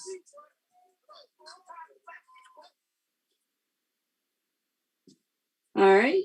Our next artist is going to be Tamia Nubia. They identify he, they, pronouns. Tamir is a teacher, a Be Quick member, and a budding astrologer. He writes about his Blackness and transness, hoping his finding the words for others that past writers found for him. This summer, he'll be published in ENDY magazine and a Stellum literary magazine. Everybody give it up for Tamia Nubia. Woo! Woohoo! Hey. Hi. My name is Tamia Nubia, and I use he, him, his pronouns. And tonight, what I am trying to do is take you guys through kind of an anthology of my evolution in my queerness, because why not? Happy June, everyone. And so the first piece I'm going to read tonight is titled Religion. And I wrote it kind of in an inspiration of this counteract to this idea that being queer means we abandon religion, or that this is an inherently like sinful or faithless like way to live a life. A lot of us were like kicked out of our churches to be who we are, and then found more people like us and found a religion in that process. So I wrote this in the style of that. I'm made up of a church, the unquestionable religion. These people I'm in community with, they're angels and witches and root workers and tarot readers, but angels. They're holy to witness, and I'm blessed to witness them. And I'm made up of this church. I ask, if prayer for cis folks means worshiping the one, can prayer for trans folks mean worshiping us all? Because my friends are beautiful. And these moments I get to share in on the margins in between somebody who speaks with God despite the suggestion that she'd hate us, and the high femme bitch that taught me how to pump. Pressed to their cheeks, their chest, their glamour. Is this angel dust all over us, or glitter, or cocaine? It doesn't really matter. These moments, these divine moments made up of fairies and flamers and queens and dolls and angels. This is my religion. This is who I pray to, pray for, and pray over. These are the angels I know. This is the church I am made of. So that was religion. Thank you. This next piece I am about to read does not have a title. It's actually, I wouldn't even consider it poetry. It's more of a spoken word. It is an anthology of me realizing how my transness and the disabilities that colonial biostandards have set for my body, like how those things interacted and helped me evolve into the person I am, especially where their intersections affected my reality. So it's a lot longer. Trigger warning, there is mention of like trans antagonistic violence. But yes, let's get into it. I am 13 the first time a doctor tells me and my mother that the chances of me having children on my own are below 20%. I am a 13-year-old, so the gravity of what this woman has just said doesn't land on me at all. It does, though, double back and crescendo onto my mother's lungs as she gasps for air between hysterical sobs. I can't understand why she's crying. I am 13 years old. I have a 5-year-old brother. Our mother works full-time and overtime, so based on the experience I have with raising a child, the concept of raising children wasn't even inviting. And this is with a chilling attempt at sympathy and an unnecessary shoulder touch, how this white doctor in her white doctor's office attempts to console my mother. I know this seems upsetting, she begins, but look at it this way. She won't come home pregnant. I am 16 when I have my first 3-month period. On the 90th consecutive day of bleeding, my mother demands I visit a hospital. I am 16, so I go in alone.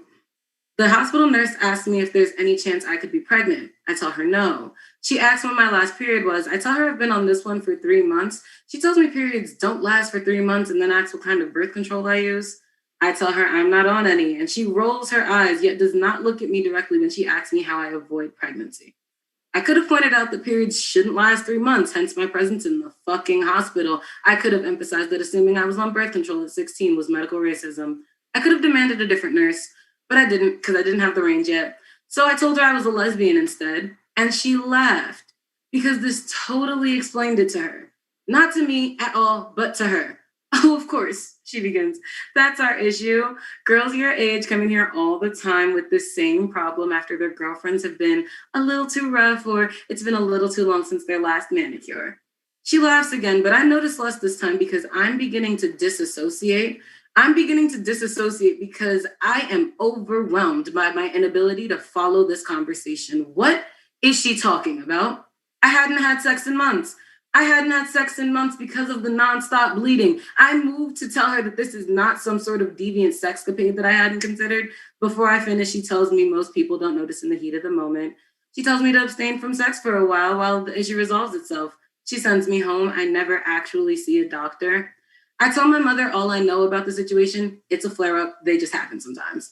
She asked if there was any way to treat it. Google tells me no, but I tell her the doctor said it.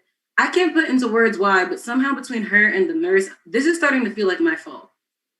I'm still 16 when I first mentioned the concept of being non-binary to my friends. We're all 16, actually, and have each been out of the closet for various years. Me first, though, and for a group of 12-year-olds, they all responded to me being a lesbian more casually than you would imagine 12-year-olds would. You knew you were gay at 12? I've known all my life. That's not what we're talking about. TS said it next. SW said it after. TF said it last and lowest and with the most shame, but was the first to tell me no to being non-binary at 16. Oh, please, he laughed. Non-binary, what are you, a walking Tumblr post? The group laughed with him and I laughed with them, and the laughter shakes us and rocks us and lulls me into a false sense of security, but more importantly, comforts my re-entry into the closet. I decided to be a girl for the next 3 years in lieu of being a joke. I didn't know it yet, but we'd only be friends for the next 2 anyway. I'm still 16, however, when my chin starts growing hair on its own. This does not bother me in the slightest. In fact, I think it's kind of cool. At this point, though, my mother confirms my suspicion that this is all my fault. Shave it, or what? This lady who had cried when she learned that her chances of becoming a grandmother dropped to the teens a few years ago had developed real beef with me now. And over a few things, might I add. I'm gay, she hates my partner, I'm angry, we're always fighting, I'm traumatized, I lie to her often, we're poor, she's exhausted, and now I was a hermaphrodite. I'm 16 years old. I've learned by now that the world may just at times demand that I fight for my life. My mother is not exempt from entering this ring. I go up for these 2 strands of hair on my chin. I go down for them too. At 19 years old, I am engaged to someone who hates hospitals more than me. I have none of the same friends. My mother and I do not speak consistently. This boy, though, he kisses the hairs on my chin and tells me that I should be correcting people about my pronouns every fucking opportunity I get, because if I was cis, they would be correcting themselves. He's not wrong, and I love him for it. It is, for a year, me and this volatile-ass trans nigga against the entire world. He gives me the courage to find more of us. More looks like this, sounds like that, says they're them, so they're gang niggas. And more conversations were being had about the inautonomous nature of being given a body at all. Who decided on this? How dare you assume you perceive me? And all of these malfunctions, pancreatitis, tumors, breast cancer in men, testicular cancer in women. My ex-fiance was born with diabetes, and people would tell him often that he'd be such an easily abducted woman because he was so skinny. I have PCOS, which I translate as a nonstop ovary issue from ovaries I didn't ask for. Look at these bodies in the way that they've done the unaffirming for us. Hear them stand in defiance of the binary and its original expectations, of the standards set in place by literally anybody. Capitalism, the medical industrial complex, their owners. I am 21. I remind myself very often that it is my indoctrination process that frustrates me within this body, and very rarely my actual body. Make no mistake, the cramps do debilitate me, the mood swings are exhausting, the acne is a bitch, but the other dimensions of the frustrations.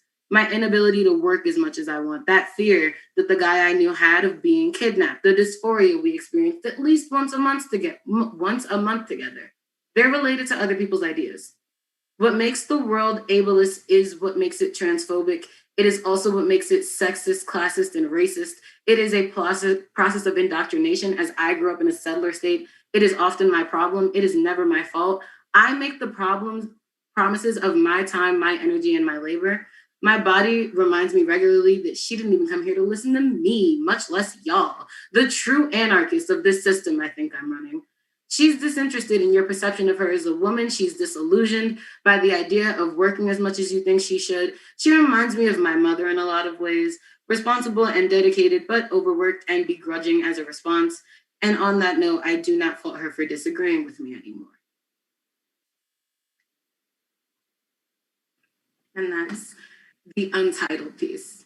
And my reads tonight.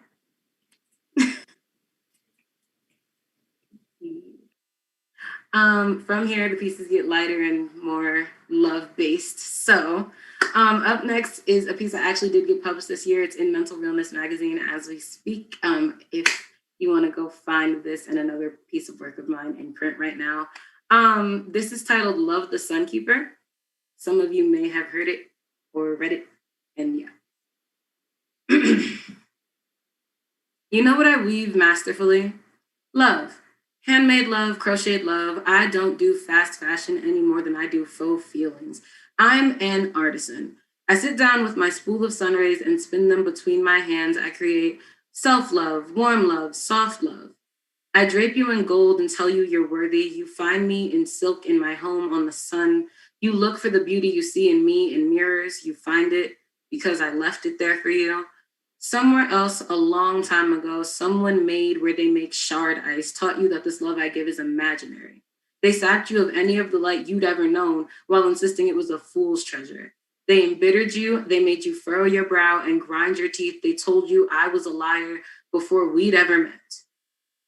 I'm not here to return the favor because all that ever did was make you colder and I'm sunborn. I feel like being wrapped in blankets or laying under the sun in a field. I feel like the hand cupping your face as we whisper sweet nothings to one another all night. I feel like early summer mornings and late summer nights. I do not bring cold. I weave love. I undo what they did. I guide you to the soft parts of yourself and you follow me. Here we garden together and tell stories. We sip wine and gaze at one another. If winter comes, it passes us by because we kept each other warm the whole time. And that was Love the Sunkeeper. It was written more so in the vein of, I had actually just exited a romantic engagement with a transmasculine person who to know me personally is to listen to me talk endlessly about how much I love the way lesbians love each other. I love how we do that. We are still working ourselves out of cis heteronormative frameworks of romance. And because that's an abundance of violence, we're still trying to detach ourselves as we reteach ourselves things. All of this said to say, I was with someone that had as equally a nuanced like identity and romantic understanding of their lesbianism, and for the sapphics in attendance, existed on the touch me not spectrum to the tune of no one will ever disappoint me if I don't let them, which made me angry because sidestepping the way that's just not how you're supposed to treat your partners. I also don't necessarily think it's the most healthy relationship to have of sex with yourself. And so I was kind of writing that to the tune of like, we could just fuck around and fall in love. That is an option and nothing bad might happen at the end of it. And so the last piece I'm going to read, I wrote very recently. It is a lot lighter. It's a bit more of a sensual piece. It is like everything else I've read so far, more so about my appreciation of being gay. And so I'm going to close on an offer of praise. And here we go. Yep, I've decided it's here. It's from here, from the view I have that's being guided by your hand on the back of my head, holding me here, pulling my tongue closer to the parts of you it's riding to. From here, where I look up at you, over the soft mounds that roll together and make up your belly, over your chest, and the attentive, sensitive stance of your nipples, over the goosebumps and raised hairs patterning your bronze skin. From here, with my hands on your hips, so you don't throw me off, and your moans in my ceiling, and my name in your mouth like a prayer and a curse. Here and only right here is where I decide. This is where we should praise God. Thank you all so much for having me tonight. I am out of here. Happy Pride Month, everyone.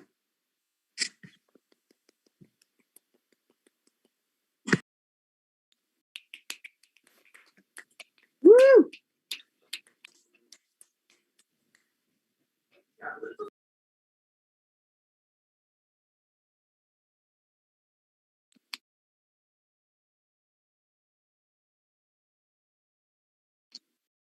We can't hear you.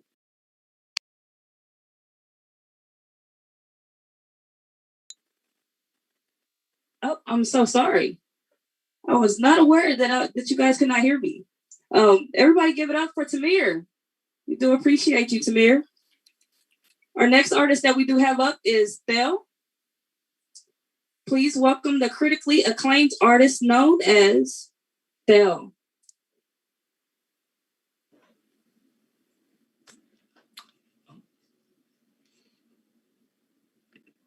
Perfect. Howdy. Let's get cracking.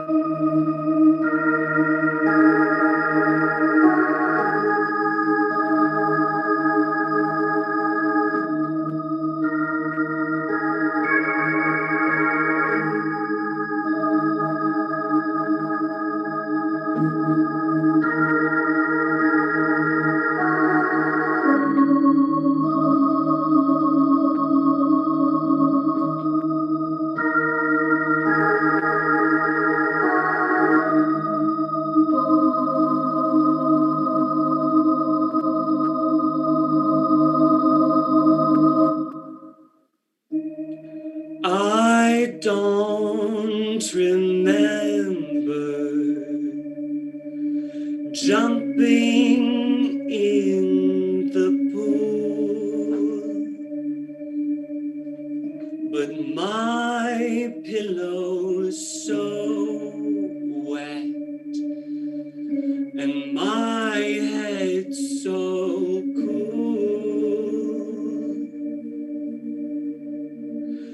and I'm woven in silk.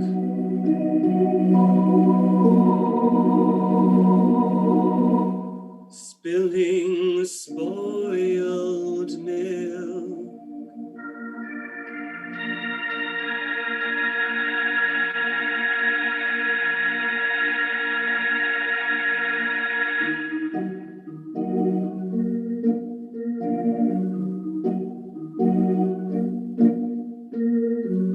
And I can't be sure what smells so dead. Could it be that it's me? Well, I'll blame it on the bed. When I smell such dirty things, it's into the sink or the washing machine. When I smell such dirty things, it's into the sink, but they can't get clean. Oh, can I make it clean? Can I make it new? Can I make me mine, or can I make me you? Can I give it up? Can I get on track? Can I get in bed without going back?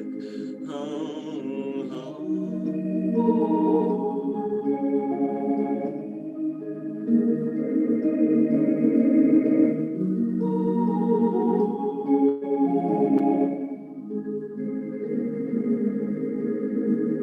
And there is so much sweat coming from the cracks.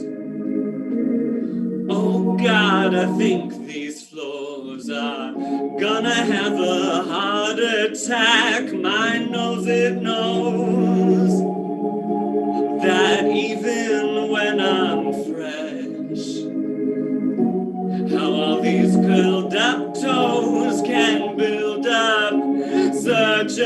stench. Oh, can I make it clean? Can I make it new? Can I make me mine, or can I make me you? Can I give it up? Can I get on track? Can I get in bed without going back?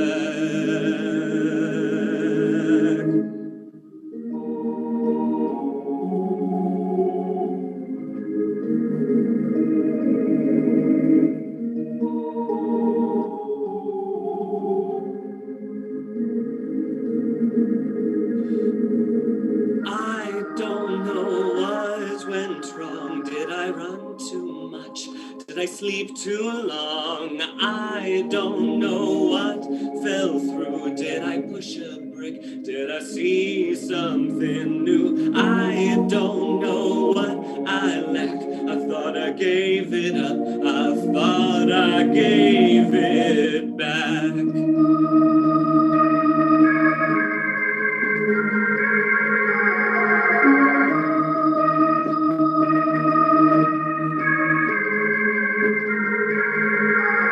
Can I make it clean? Can I make it new? Can I make me mine, or can I make me you? Can I give it up? Can I get on track? Can I get in bed without going back? I said I'll make it clean. I said I'll make it new. Oh, won't you make me mine, or could you make me you? Can I give it up? Could I get on track? Could I get in bed without going back? And I can't refine what I tried. And I can't refine what I tried. And I can't refine what I tried. And I can't refine what I tried.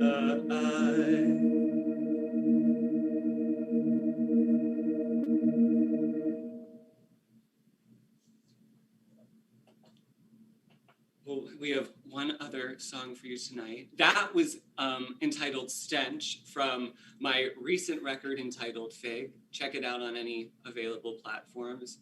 You're in for a treat. And this next one is a special for the night because it is an unreleased track and it's called The Scholar. So please enjoy.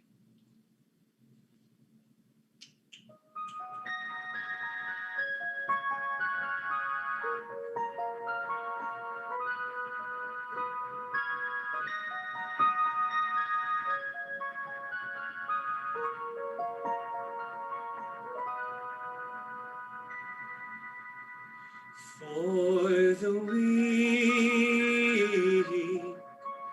he's a scholar. The weekends he tends the bars,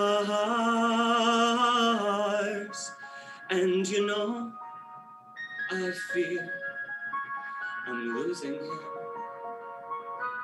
to all those crazy cats and cars.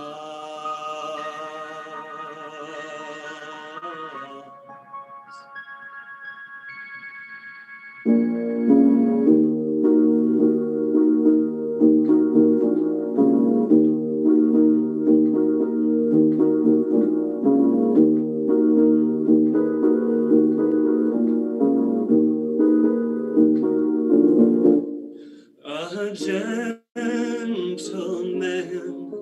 of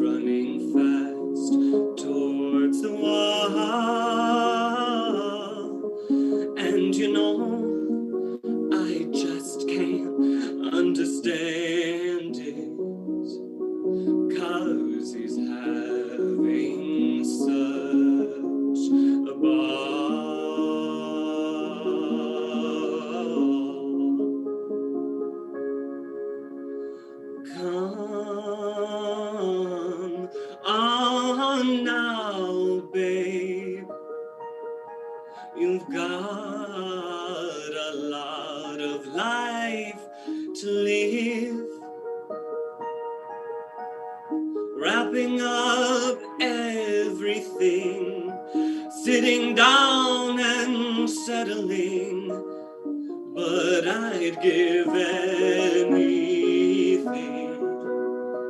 just to take him back.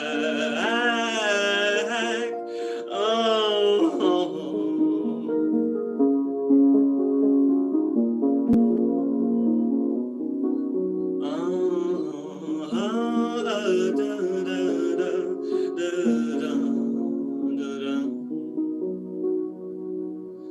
For the weak, he's a scholar.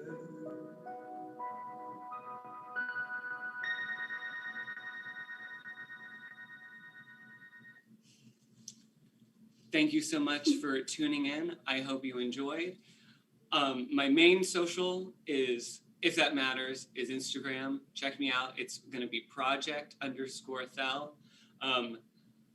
Per usual, happy Pride, everybody. And stay tuned for the multi-talents of Lauren Bullock and Prince Shakur. Thanks so much.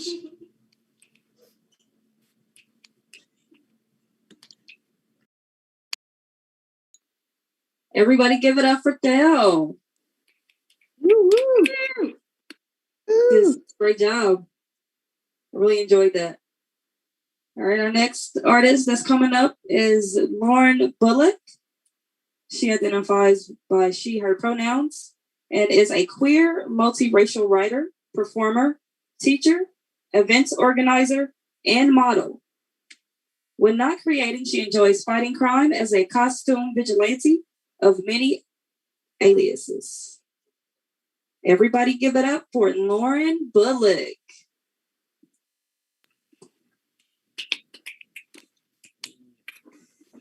Hello, everyone. Thank you so much, first and foremost, to all the incredible artists who have gone before, as well as Columbus Community Pride for holding this event. It has truly been magical, and I have forgotten I was on Zoom several times, and it's very hard to do that. So I am going to read a few poems tonight and try to go through these quickly. So Prince, we can have time for you as well. These are going to be some love poems, but not necessarily romantic love poems, because love is love, but romantic love isn't the only thing that matters, kids. So this first poem is dedicated to Kelly Marie Tran, aka Vietnamese superstar of my heart. And it is titled Portrait of Luan Kelly Marie Tran as Mat Ga Trong, who is a Vietnamese sun goddess. Kelly Marie Tran trails a sun-stitched Alia along the red carpet, her high thin halo exalted as a fire god's mother, and I find myself enamored with her splendor. I can't click a photo fast enough, engulfed with hunger for every angle. Tell me what rooster-lined carriage carried her here, and if touched, what miracle her dark garments hymn will perform. Disappearing tears and rice paper wrapped in a rush, pantry dimensions extended for stockpiling sales, rendering the diacritics in my surrendered mouth. Luan, for that, you could count me among the servants carrying your caravan across the horizon, whispering whatever flirtations would stretch your summer days. I'm saying I've seen the stories where black-haired queens' beams are bent beneath a blade and I couldn't find the flame to name it. Of all the reasons we might be extinguished, I want to believe none less than this brightness, the sheer audacity to step into the sky and shine.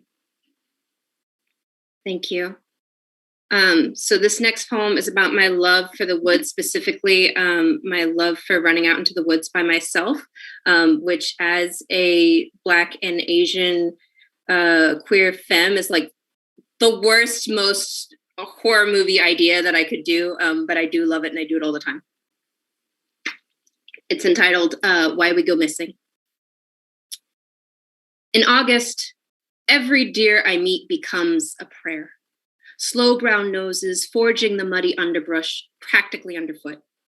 These days, They gather like planets in a dim glen, and so I preserve their protection the only way I can, posting casual clips for my friends.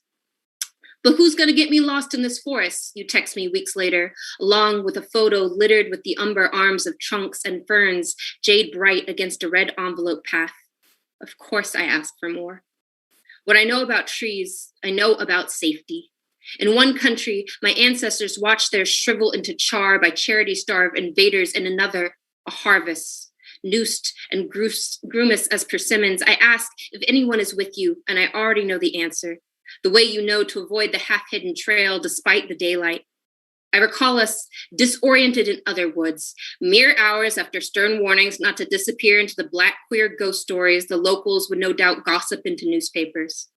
Beyond the long grass fresh with unidentifiable spiders, we could still hear the highway hum and could have made it back from the deer stand without backtracking if neither of us had been laughing or if I hadn't forced my way to the front. Since girlhood, I'd been wandering forests almost always alone, but it turns out you can't command a compass by your own joy. You know, I can trace my roaming back to any home. Summers spent scouring the creek. I might boast about crossing the train tracks high above the water, bridge stable as memory. The day a scattering of bleached bones startled me. Relief recovered only after discovering the antlered skull. Still coming back to balance over old rails as if my own offering of a skeleton wasn't one misstep away. I think the closest I'll come to bravery is hubris if I'm lucky. What I reply is, no snakes, joke about lesser dangers and not where they'd bury bodies like ours for loving bodies like ours. Soon it will be me again. This time by a stream I can't name, and someone will tell me I'm too black for all this, and I think that's the point. All this dissolving into the sylvan wilderness like a myth made for white folks. We know we're not supposed to vanish into anything more than a eulogy, but here we are anyways, traversing the trails forged without us in mind, witnessing whatever omens will allow us and returning back alive. Thank you. And this will be my last poem, and it is mythology based. Quick content warning. It does mention a dead body, so content warning for folks. And it is from the witch Circe to Medea. And it is entitled Circe Consoles Medea. Divinity deserves worship. Remember this when, with envy, men misname your oblations a butchery. Gild your glory elsewhere. Watch how they fear the sun titan's power in a woman's hands. Nestled Selene in the moon and Eos in his early blush, praying us soft as the sky's pastels. The Heliads do not swallow our splendor, my dear. With the same light we beget and burn and bind and blind, our choices are none of mortals' business. Cut out the cubes of your brother's cadaver, and I will absolve your blame, blessed niece. When you waste your good magic on a coward in golden fleece, I will call my father himself to send his best dragons to retrieve you. May as many men of royalty spill their kingdoms at your feet as you can dance over. When you were born, sweet woman, I warned your father that no man would be God enough to restrain you, and he laughed, as if I couldn't beguile his bravest guards into beasts to eat, as if your aunt Pasiphae couldn't twist his sperm into scorpions and snakes. We are the kind of coven who bed kings and conquerors, and yes, even cattle if we want to. There's no difference from this far up the food chain, beloved witch. I wish for you an island as I have, after you tire of human simplicity. Bring Areopus, for I know no matter what may become of her brothers, she must also survive. Let her remember you raising that land's first temple, not to Hera or even Hecate, but to yourself. Thank y'all so much. Again, my name is Lauren. You can find me on all social media handles, Go Lauren Bullock, just go plus my name, or at golaurenbullock.com. Woo! All right, thank you so much, Lauren. We do appreciate you. Those were amazing. All right. We definitely have one more artist. We have our last artist of the night coming up. He does identify by he, him pronouns. Mr. Prince Shakur is a Jamaican-American freelance journalist and cultural essayist on social movements, film, queer culture, and radical resistance. His unpublished book, An Exodus, an Un-American Memoir, won the debut Arthur Award, represented by Ellie McKenzie of Lattimore Literary Agency. He will be doing a reading for us tonight. Everybody give it up for Prince Shakur.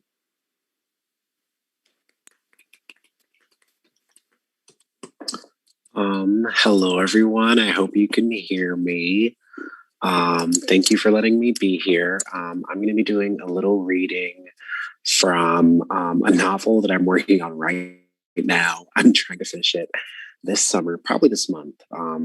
But it's about a boy named Matthew growing up in a fictional southern town called Whitegate, kind of at the beginning of the AIDS epidemic. And this excerpt happens when he is in jail, and he is basically trying to fix up a car that some of his friends in jail are using to kind of sell stuff in jail more easily. And so Matthew is the main character, and this is him kind of talking to the other characters at night. So here we go. Soon after Matthew fixed the car, he gathered the crew around it and started up the engine. Everyone cheered. Gio jumped in place in a toddler-like joy. Dominic and Raz were ready for the occasion, breaking out well-hidden boxes from the warehouse's corners that had jugs of homemade wine. Tonight, they had only one guard on shift with them, which made the whole debacle easier. Gwent twisted through the radio in the car as the engine rattled and vibrated the inside of Matthew's chest. Even though the warehouse garage's doors were closed, Matthew could smell the outside. There was the pine-like smell with the sweet smokiness. His mouth watered. Over the next hour, they all got drunker. The wine tasted like it was swimming with something else, but as the bitterness washed over his tongue, it started to taste like home. He talked to Raz during his sixth cup. Raz sat on the edge of the bed of the truck while Matthew stood with his back leaned against it. Matthew was drunk, so he told Raz the truth about the drugs in his town and his arrest as he tried to keep himself upright. Raz was deep in thought as Matthew went on and on and on, even letting it slip that he'd been with the sheriff's son. As soon as Matthew let it slip, he was even more worried about the almost permanent look of worry that Raz seemed to have on his face. Then Raz turned to him and said, "Sounds like you come from a family of fugitives." Matthew wrinkled his face as soon as the words left Raz's lips, and Raz simply shrugged. He hadn't wanted to react that way. He just would have never characterized his own family or himself in that way. A fugitive. Didn't that mean you had to choose to flee? Matthew thought. Tracy had been addicted to drugs. His grandmother was sick, and he had been framed. I say it because my dad was one, Raz continued, as they looked at Dominic and Kiefer carry a large box together that was among tonight's shipment. He was a black nationalist, died in a shootout in Cleveland in '68. My mom always liked to say, men run after each other, even if it's off a cliff. A shootout, Matthew muttered, as he stared at Kiefer and Dominic's struggle, feeling the wine worms eat at his brain. Wasn't he afraid to die? Raz shrugged again and drank his wine, his face puckered when it washed over his tongue. You read poetry, he said. Matthew shook his head no. He hadn't thought of reading at all since coming to jail. Raz fished through his pocket and pulled out a crumbled piece of paper. He smoothed it out and started to read very fast. The lines poured out of his mouth in succession like Matthew had never heard before, even leading his shoulders to bob with each new stanza until he reached the final part of what he read. I'm familiar with the problems of the CIA and the problems of South Africa and the problems of ExxonMobil and the problems of white America in general and the problems of the teachers and the preachers and the FBI and the social workers and my particular mom and dad. I'm very familiar with the problems because the problems turn out to be me. By the end of the reading, Kiefer and Grant and Gio had stopped to listen to Raz rattle off the lines. Dominic was in the truck messing around with the radio. Out of everyone, the biggest smile crossed Grant's face, who was staring up at Raz with all of the love in the world. Grant sauntered over, grabbing Raz's hand and kissed it, which made Raz kiss his teeth and yank his hand away. Homo. Grant groaned dramatically and let Raz's hand fall away from his grasp before croaking. Oh, come on, homie, don't be homophobic, Grant said back. Raz rolled his eyes. The three of them chuckled and looked at Kiefer bobbing to the music in the middle of all of the boxes. He was so large that he cast his own shadow on the floor that moved like a dancing companion. What does it mean, though? Neither of them answered right away. Raz was deep in thought about something else, and Matthew could feel the warmth radiating off of Grant, who stood next to Matthew. His skin burned where it touched Grant's shoulder. It's by June Jordan. It's about people wanting to control your body for whatever the hell they want. Grant showed it to me, Raz answered. He reached out his fist for Grant to bump, and Grant did. Just then, Kiefer stopped bobbing and moved his hand to his stomach. Raz jumped down and to his aid immediately, leading Kiefer to a trash can to vomit in. Hope that's not us later. At that, Matthew chuckled. The laugh took over his shoulders and his chest and his stomach. It was until he was sweating and lost his balance for a moment until he half fell back, half leaned into the truck. His butt hit a hanging chain and the laughter stopped. He winced. He noticed Grant staring at him. What? Matthew asked. You might as well ask what you're thinking. I know you're nosy. I hope you're not doing extra favors for money, Grant said.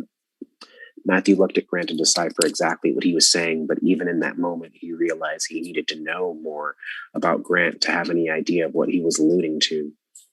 The two stared at each other until the stare started to change into a different kind of searching. Matthew noticed Grant biting at the inside of his lip, something that Marcus always did. That guard earlier made me take a visit to my therapist today. Some dude from England who wanted to remind me of my place here said that outbursts in class are inappropriate for Claremont boys. Grant mocked back. Claremont boys don't masturbate in the showers. Claremont boys don't blow their noses into their elbows. Claremont boys do not adhere to visible homosexuality, Grant said. It's also boring. Matthew took another long sip of his drink. Suddenly he was nervous and he couldn't explain why. He rasped his fingers against his cup and wished he hadn't drunk so quickly because now he had nothing left in his cup to distract him. What did the old man say to you? Now Matthew paused for a different reason and Grant noticed. He didn't say much. He likes to use the switch though, Matthew replied. Now the music changed. Dominic came out of the truck and shimmied his entire way to the circle of boxes, which now served as a makeshift dance floor. The trumpets over the radio blared. Gio sat down with the guard. The same smell from earlier filled the air. When I first got here, I got into some trouble too.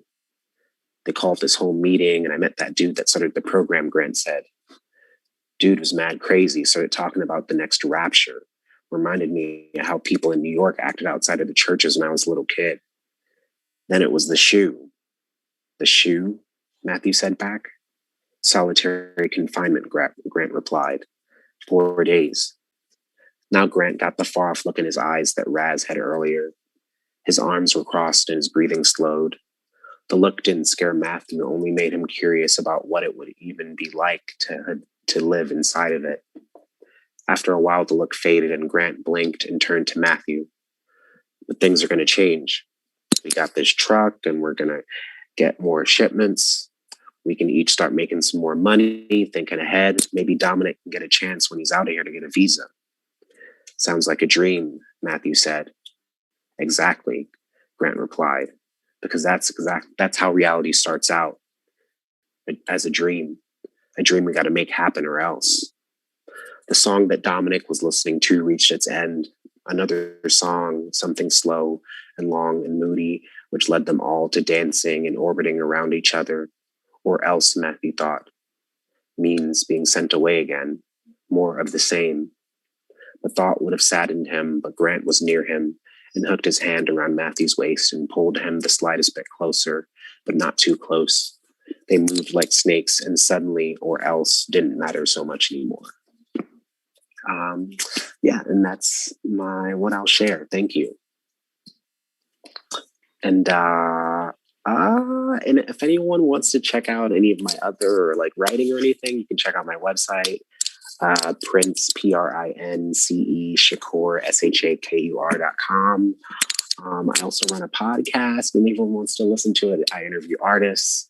It's called The Creative Hour. And I think that's all I can think of. Thank you for letting me be here.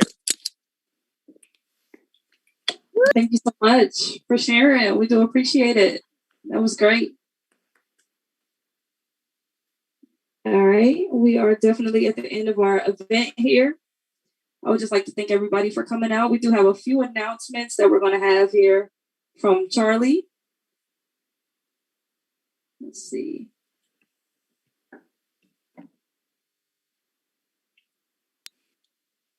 Yes, what's up, y'all? How are you doing? My heart is just so full from tonight. I'm Charlie, they, them pronouns. I'm one of the core organizers with Be Quick, Black, Queer, and Intersectional Collective. And I'm honored to be one of the co-founders of Columbus Community Pride. So my heart is so full that this continues, this sustains, remains. Besides the panorama, we're getting through it. And I really appreciate that. I feel like I've been transported all over the place tonight, to people's younger selves. I feel like I've been transported to, different stories, how Care Collective started. Thank you, Prince, for sharing Matthew with us and your brilliant novel. I can't wait.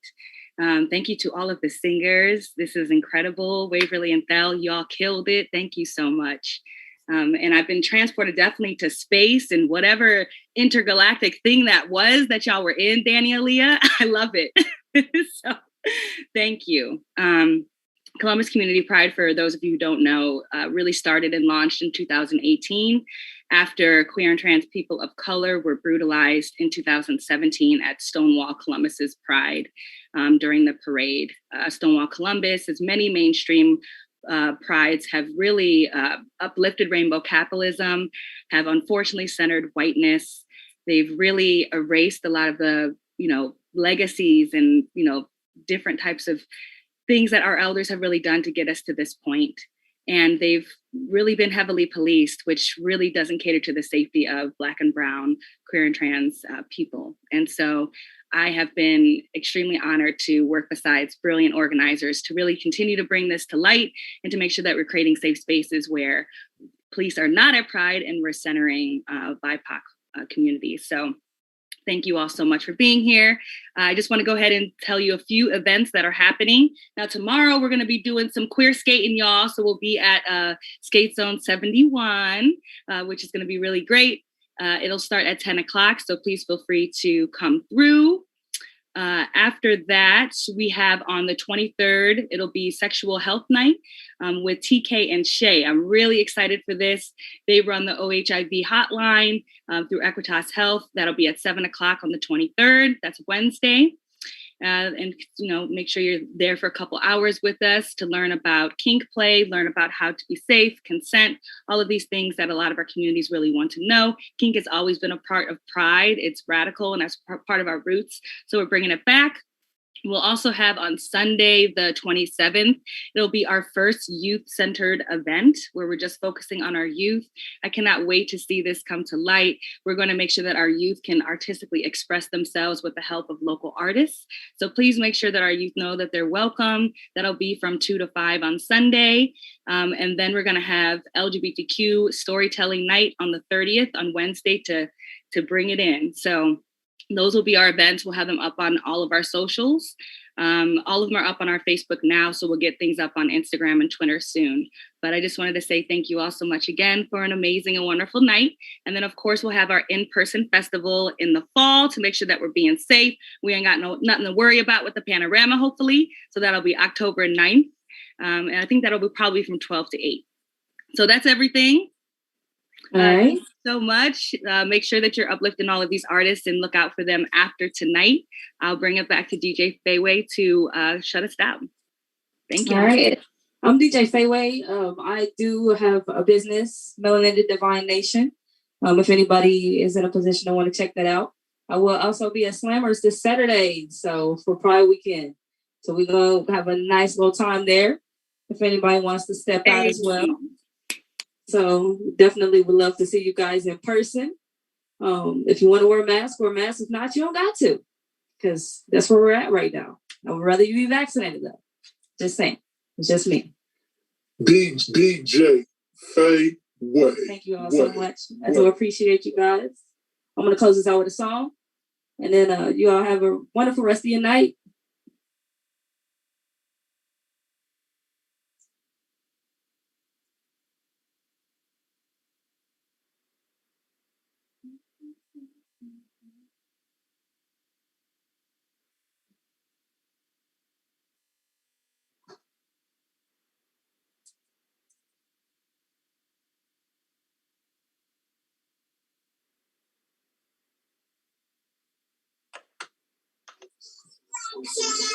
Do you know who you are? Who you really are? Do you know you can be what you want to be? If you try to be what you can. Still. I find it so amazing how you still exhibit love even though you've been hurt so many times. Beautiful black woman, I see the stars in your